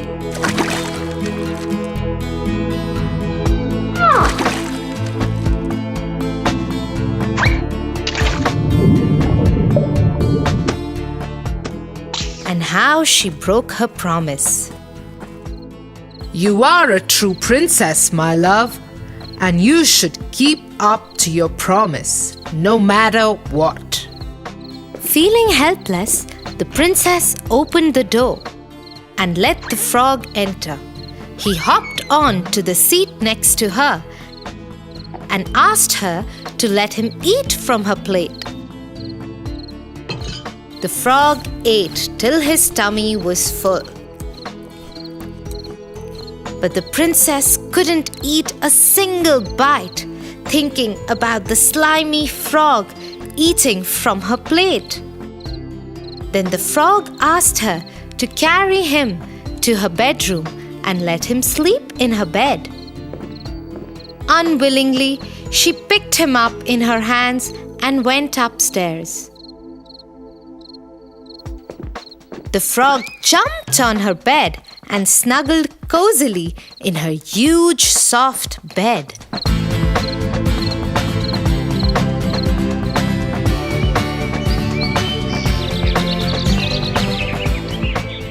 The next morning, the princess got up to find the frog missing from her bed.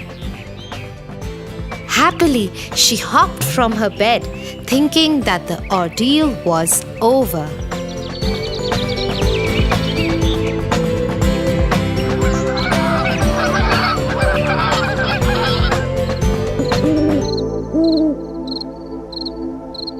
But as the night fell, the knock again happened. And again the frog ate from her plate and slept in her bed.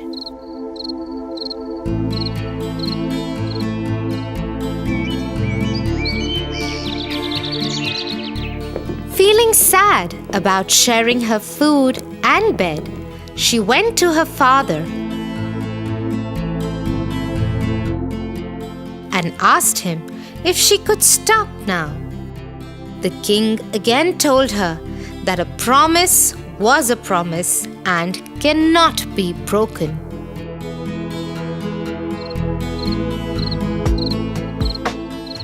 It was the third night when the frog came in again to eat and sleep in her bed.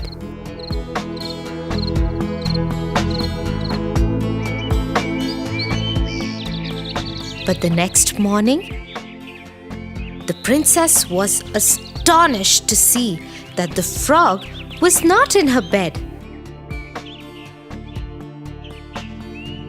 And a handsome young prince was standing next to her bed. What? Who are you? Where is the slimy frog? Dear princess, it's me, the frog. A witch cast a spell on me that could be broken only if a princess would let me eat in her plate and sleep in her bed for 3 nights. You broke that spell by keeping your promise, and here I am, standing in front of you. I am the prince from the neighboring country. Would you like to be my wife? Not able to resist the handsome prince, she said yes, but had something more to say. Oh, prince, I would love to be your wife. But how would you forgive me for being so rude to you? She was guilty like hell, but the prince was a humble man. He said, Oh, my dear princess, I can understand your reasons and I am ready to forgive you. But you have to promise me that in future you won't judge anybody by the way one looks or the job one does.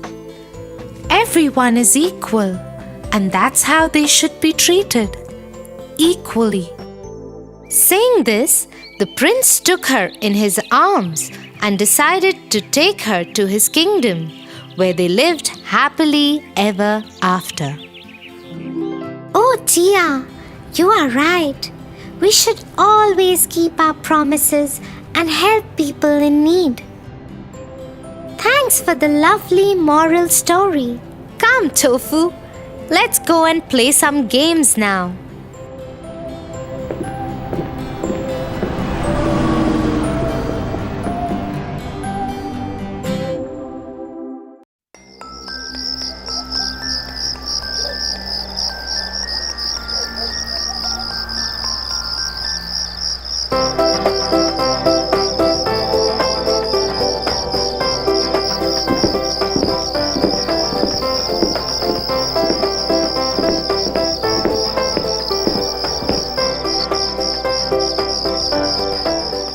Will you help me to do my homework, Tia?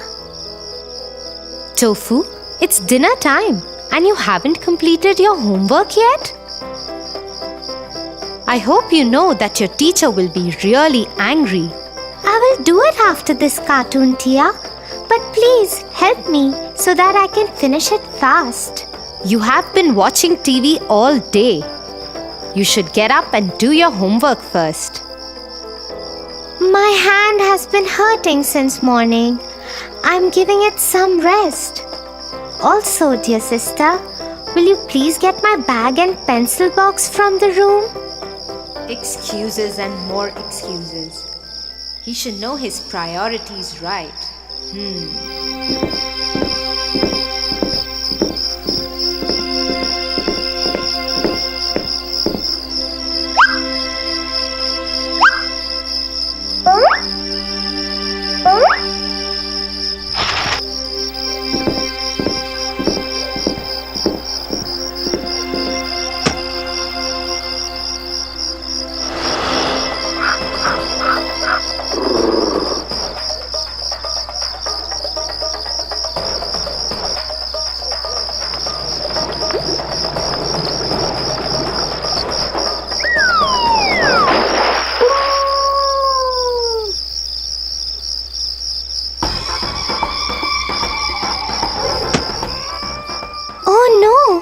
Where is my book? I can't find it here. Did I forget it in school? What will I tell my teacher in school? You should be more responsible, Tofu. You are a big boy now. Anyway, Complete the rest of your homework at least now, and be more careful next time onwards.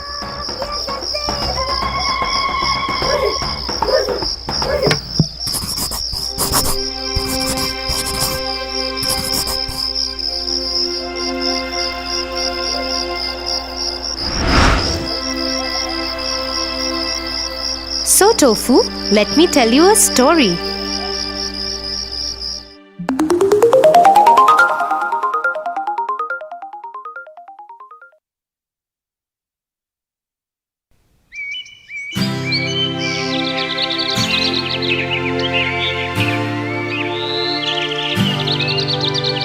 In a land far away lived a hard-working and kind trader.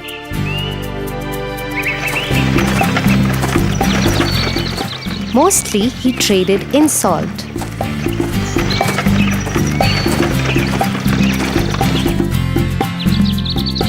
He also had a horse that was very lazy and always avoided work. The trader used him to carry sacks of salt from one town to the other.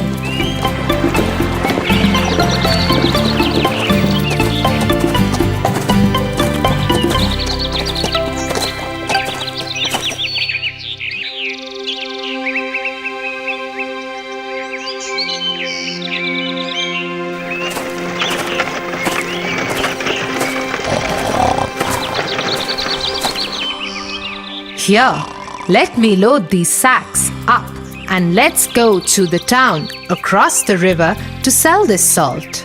I am so tired today. Why do I have to work every day?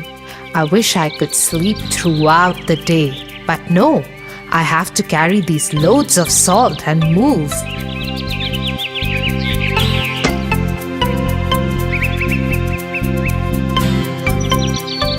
Come on, horse. Start walking.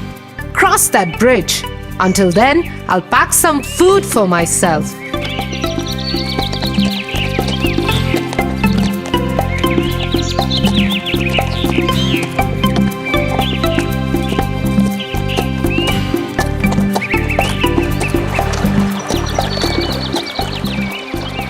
The horse was crossing the river.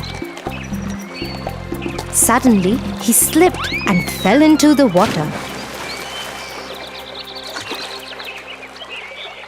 As he was carrying sacks of salt on his back, the salt got wet and dissolved in the water.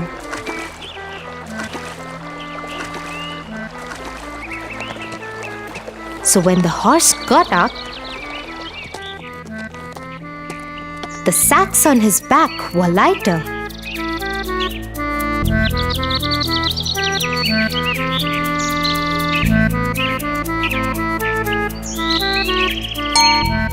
The horse thought to himself, "Wow, this seems to be a good idea. Every time I dip in the river, the salt would dissolve and my burden could be less. I must try doing this more often. I hope Master is not watching."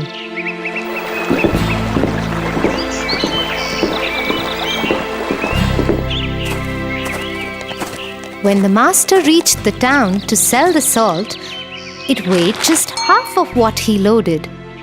Thinking it might be his miscalculation, he sold whatever salt was left and returned home with his horse.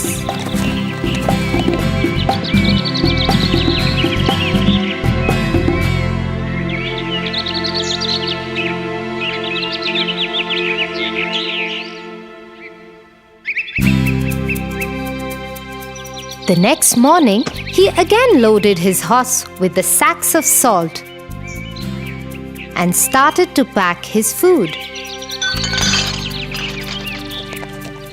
The horse yet again started walking before him and made it to the bridge.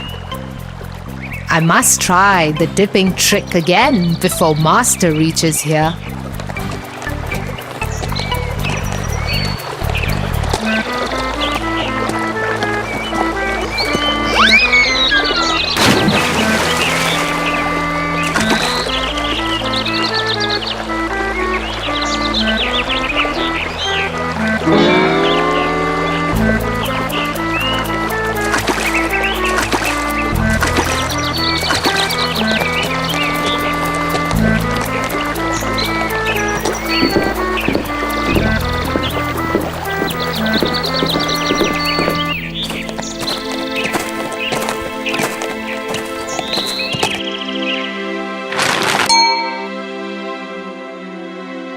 The trader got really confused as the sacks started weighing lesser every time.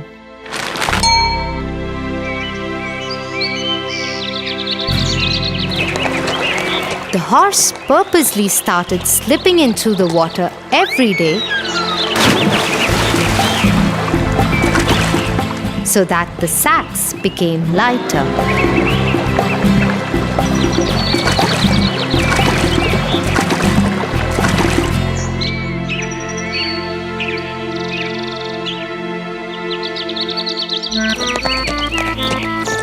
One day, the trader followed the horse.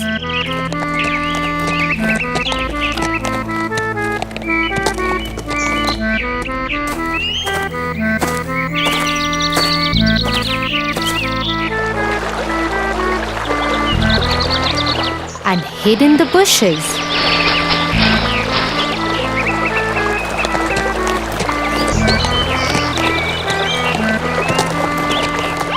To his surprise, he noticed the horse's new trick.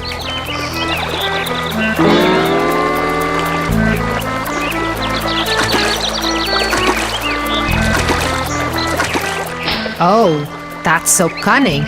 I must teach this lazy horse a lesson soon. So the following day, instead of salt, the trader filled the sacks with cotton and tied him to the horse's back.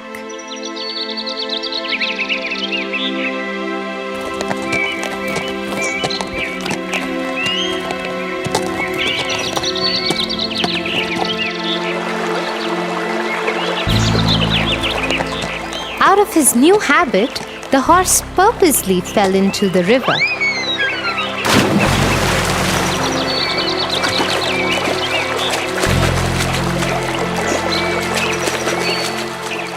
Oh no, no!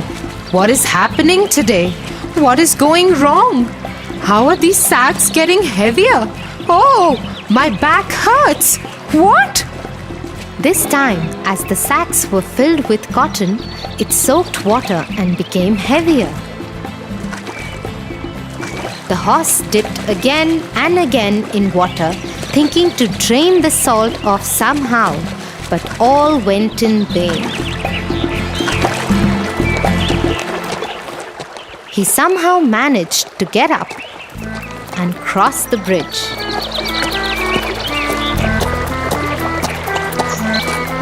He sat on the ground and panted as the sacks had gotten really, really heavy.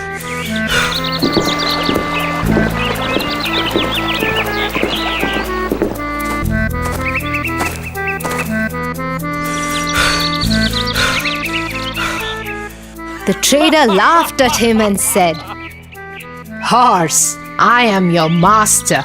This is your work. I work very hard and worship my work. I don't make excuses or find tricks to fool others and avoid work. I must teach you to never repeat this and avoid your work. The horse learned his lesson and never tried to avoid his work again.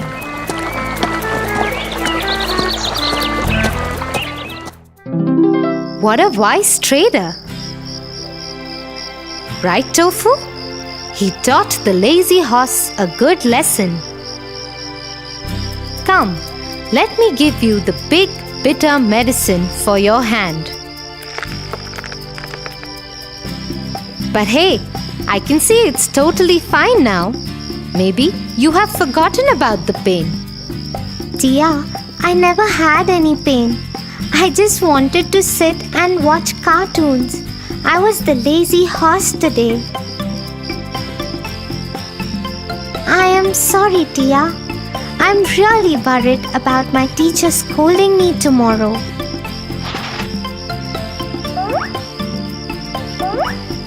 Here, take your books, Tofu. I also was the trader today. I just wanted you to learn a lesson. Now you should promise me that you will always do your work, and yes, I will help you with your homework. Oh, thank you, Tia. Please, let's finish my homework quickly. I don't want to be lazy at all. I will always finish all my work before doing anything else. I promise you that.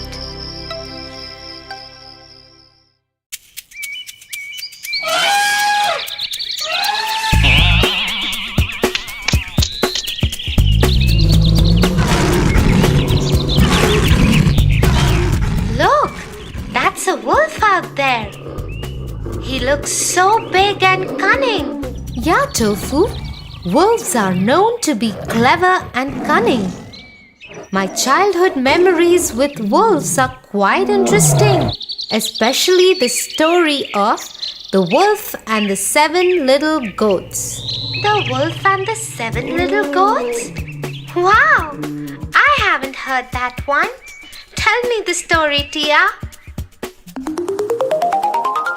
The Wolf and the 7 Little Goats. Once upon a time, there lived a mama goat and her 7 little kids. Theirs was a happy little home. All the 7 little kids used to play in the meadows, into the wild with the butterflies and birds singing along. Their days used to go in complete harmony and bliss. Until one day, a big black wolf noticed these little kids playing in the meadow. Ha ha ha!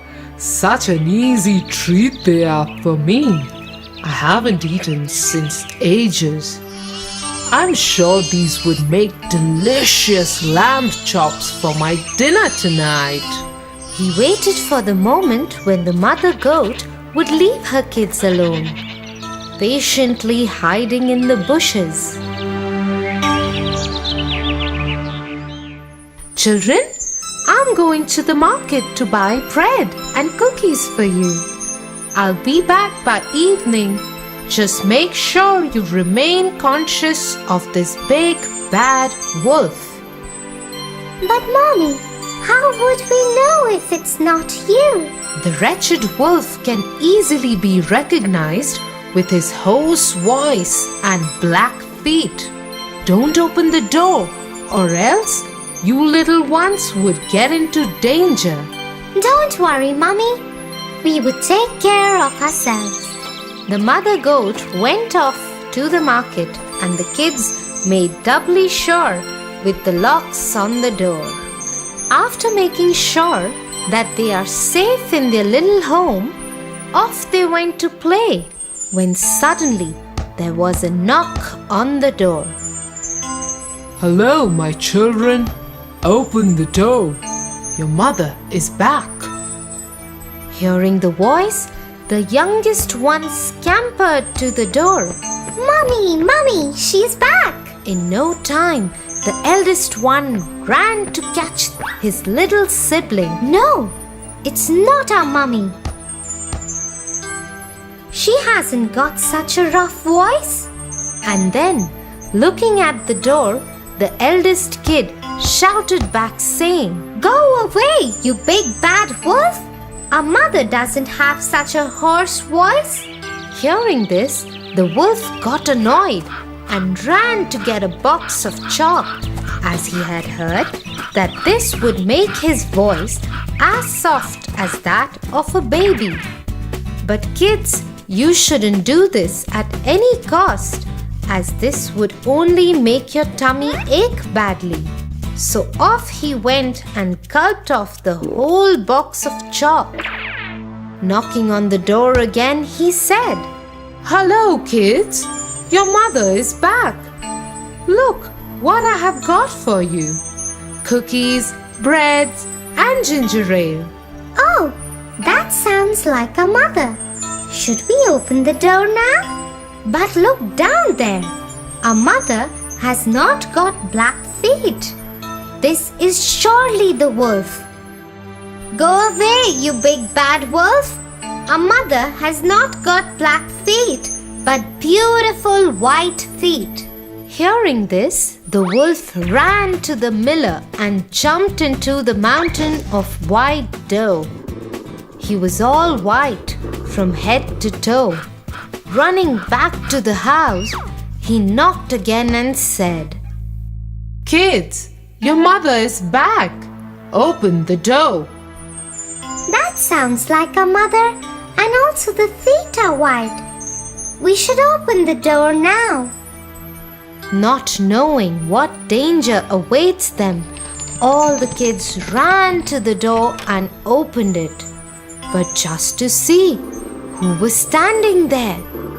The big bad wolf gave a loud laugh and brushed off his white powder. Hello, kids. Are you ready to become my feast tonight? The kids ran here and there to save their lives. One went inside the kettle, the other in the oven.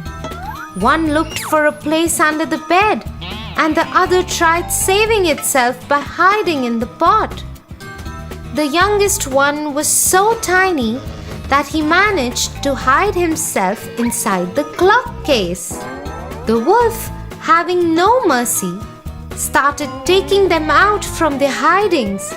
One by one, he rolled them in a ball and gulped them up. Ah, there goes the first one. Oh, the second one is under the bed. Here you go. In no time, he ate all the kids except for the youngest one who was hiding in the clock case. With his tummy full, he burped and left the home. When the mother returned, she was shocked to see the door open and waited for the biggest nightmare that might have come true. The house was all upside down. The crockery was broken. The curtains were torn.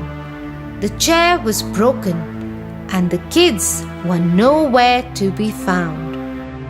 She cried for them. Children, oh children, where are you? At that very moment, the youngest one came out of the clock case and hugged his mother, crying and howling. Oh, Mother, the bad wolf disguised us by sounding and looking like you. He ate up all my brothers and sisters. What will we do now? Don't worry. Let's go and look for him. They went out searching for the wolf. His tummy was so filled that he slept off in a meadow near the house itself. His snores was so loud that even the branches of the tree were shuddering. The mother goat very quietly went near him and asked her youngest kid to get scissors, thread, and a needle. Off he went to get them.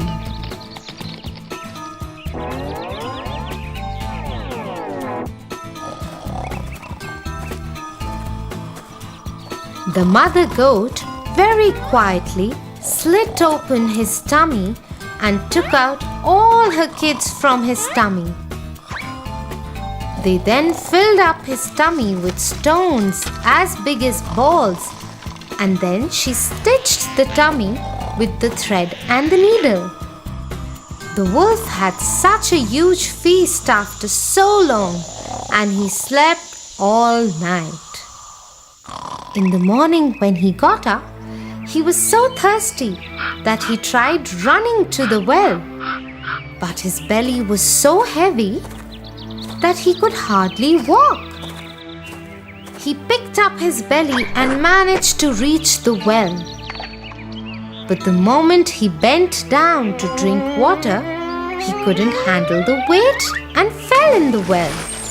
The kids were looking at all of this from their window and shouted happily, Mommy, Mommy, the wolf has died.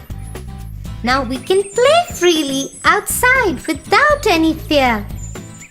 And they lived happily ever after. Now that was one cunning wolf. But Tofu, if you be bad to others, bad happens to you too. Always remember that. Yeah, Tia.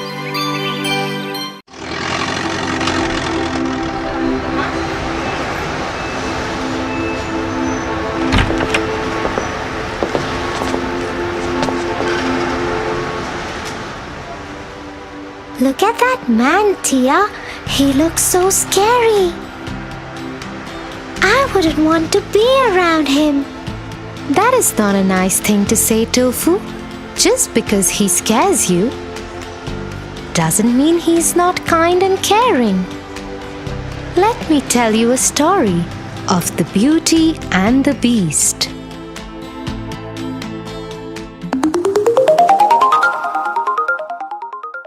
The Beauty and the Beast.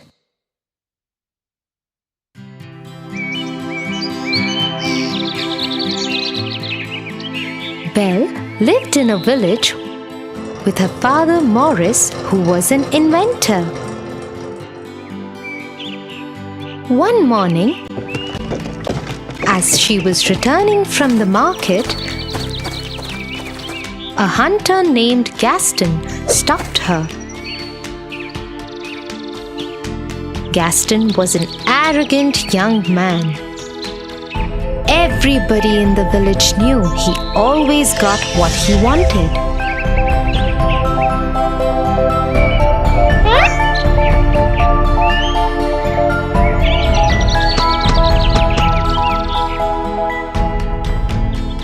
But no one ever dared stand up against him because his father was the village head.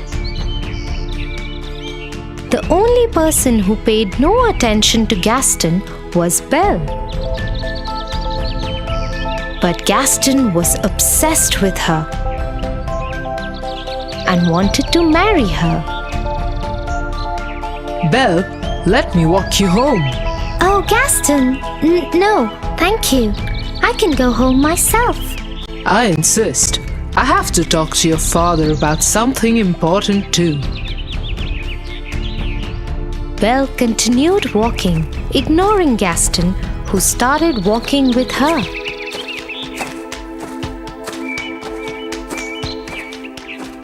Once home, Belle quickly went inside. Morris, Morris, come out. I have to talk to you. What is it? It is your lucky day. I am going to marry Belle. You have lost your mind. Go away, Gaston. Belle is never going to marry you. Just then, there was a loud explosion in Morris's lab. And he took off towards it. Belle also ran towards her father's lab. Seeing that there was no one he could push around, Gaston left.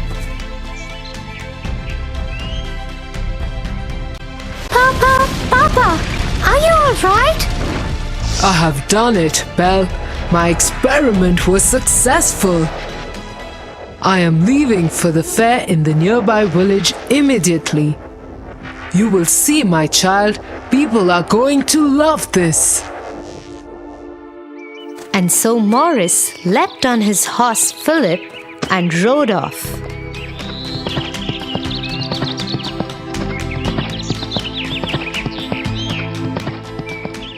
But as he was crossing the forest, he got lost.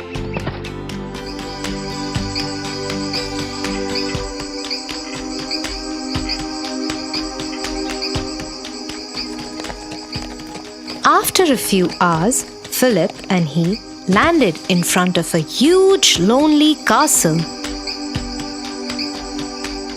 There was no one in sight, so Morris tied Philip to a pole at the entrance and went inside the castle. It was pitch dark inside. A few candles were lit in the corners. Hello? Is anyone here? I am lost. Can you help me? A large shadow came across the wall. As it came into light, Morris saw that it was not a man, but a huge, angry beast with an ugly scar across his face. How dare you enter my castle? You need help? I will help you. I'm sorry. I will leave immediately. And Morris started running back the way he had come. But the beast got him and started dragging him. He took him down the staircase and locked him in the dungeon. Please let me go. Please let me go. You will stay here forever. This dungeon is your world now.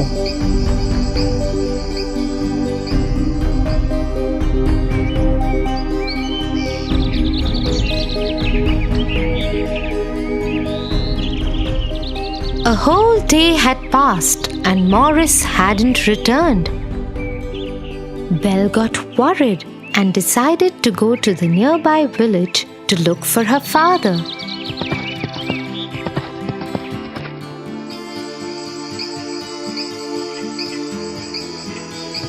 But she too got lost in the forest and landed up at the same castle.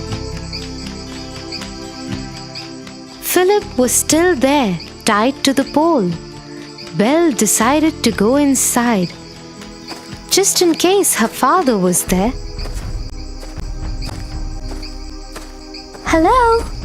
Papa? Anybody here? How dare you enter my castle? Get out right away before I lock you in the dungeon too. Suddenly, the beast moved out of the shadows and stood in front of Belle. She was terrified of him, but dared not run. Somewhere from far away, she could hear another voice. It was her father. Please let me go. Let me go, please. Open this door. Let me go, please. Do you have my father? Can you please let him go? Hey, what are you saying? I will stay instead of him. Please let him go. Hearing this, the beast took Belle's hand and dragged her up the stairs.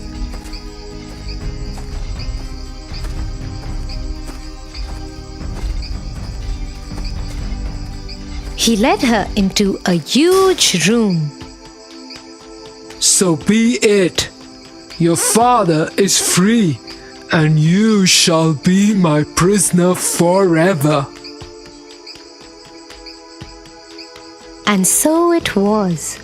No matter how much Morris protested, the beast threw Morris out of the castle and into the forest with Philip.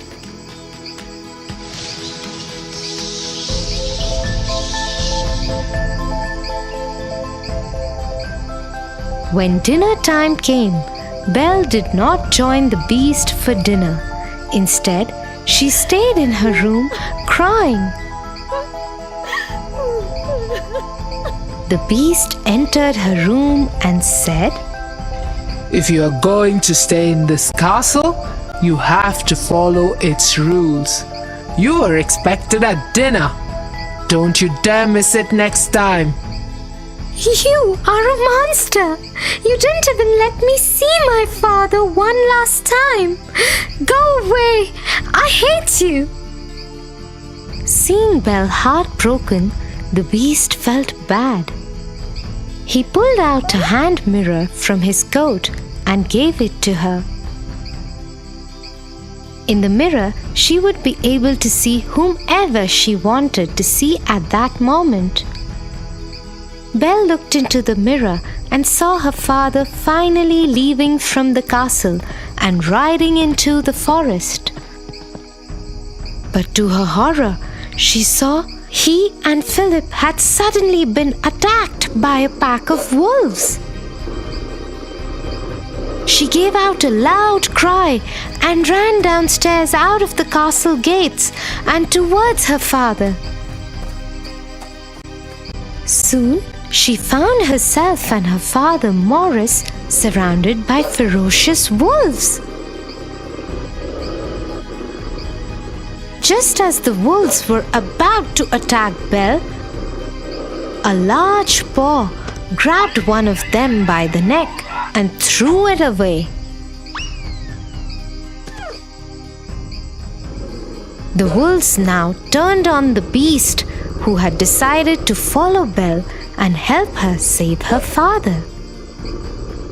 The beast scared them off, but not before they had bit into his arm and injured Morris too. He put Morris on Philip, who took off riding as soon as his master was secure. The beast tried to walk towards the castle but fainted and fell.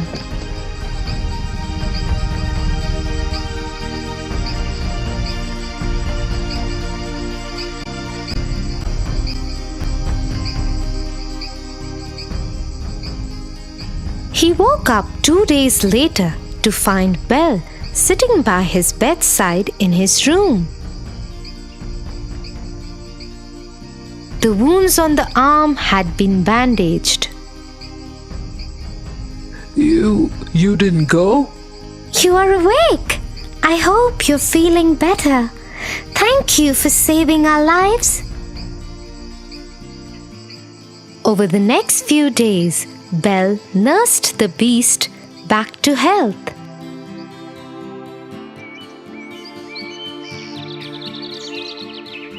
As they spent time together, Belle realized that he wasn't as mean as he appeared to be the first day they had met.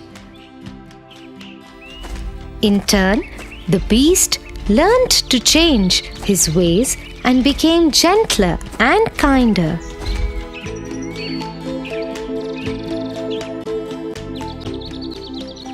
Soon they became very good friends. One day, Belle asked the beast if she could see her father in the mirror. The beast agreed and gave her the mirror. In the mirror, Belle saw all the villagers storming her house. They thought that Morris had gone mad and wanted to send him to the doctor.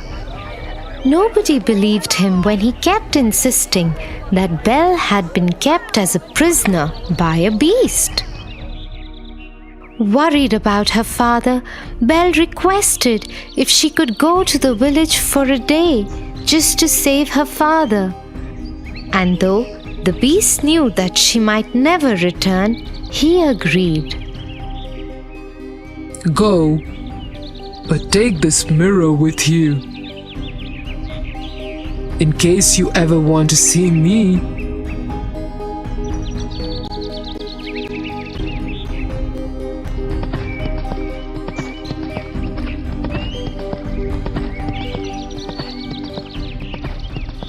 Once Belle reached her house, she stood between her father and the villagers and tried to explain the truth.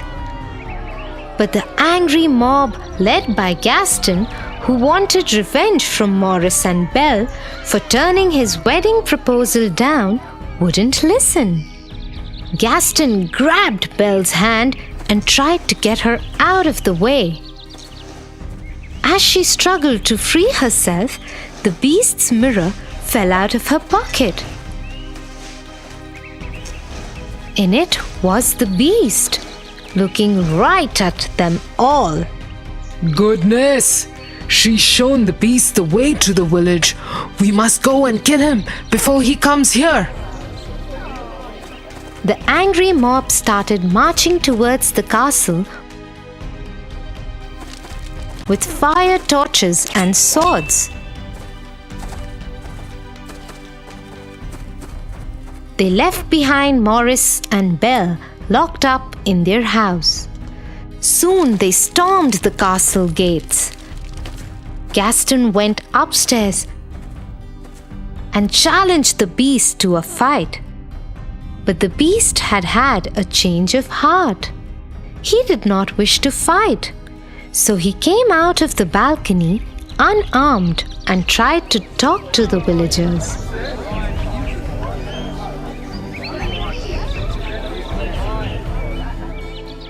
But Gaston wouldn't have it. He wanted to kill the beast, and so he attacked him. His sword pierced through the beast's stomach. Shocked, the beast swung his arm to protect himself. Scared, Gaston stepped backwards and fell off the balcony and died. Somehow, Belle had escaped from her house.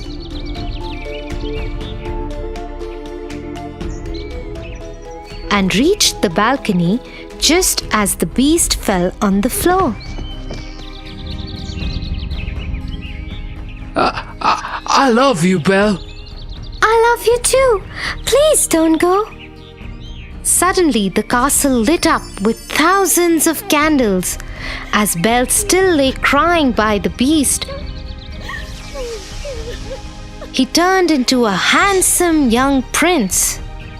Belle, it's me. You freed me from the witch's spell. To break the spell, I had to love and win the love of another.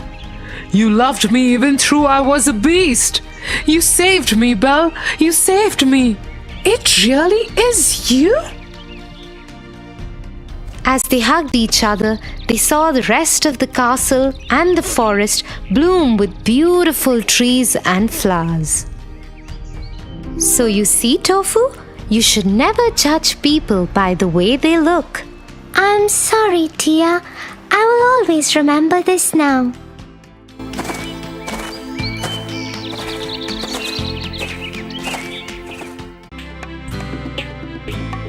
For your favorite rhymes, stories, and more, join Kids Hut family. Subscribe here.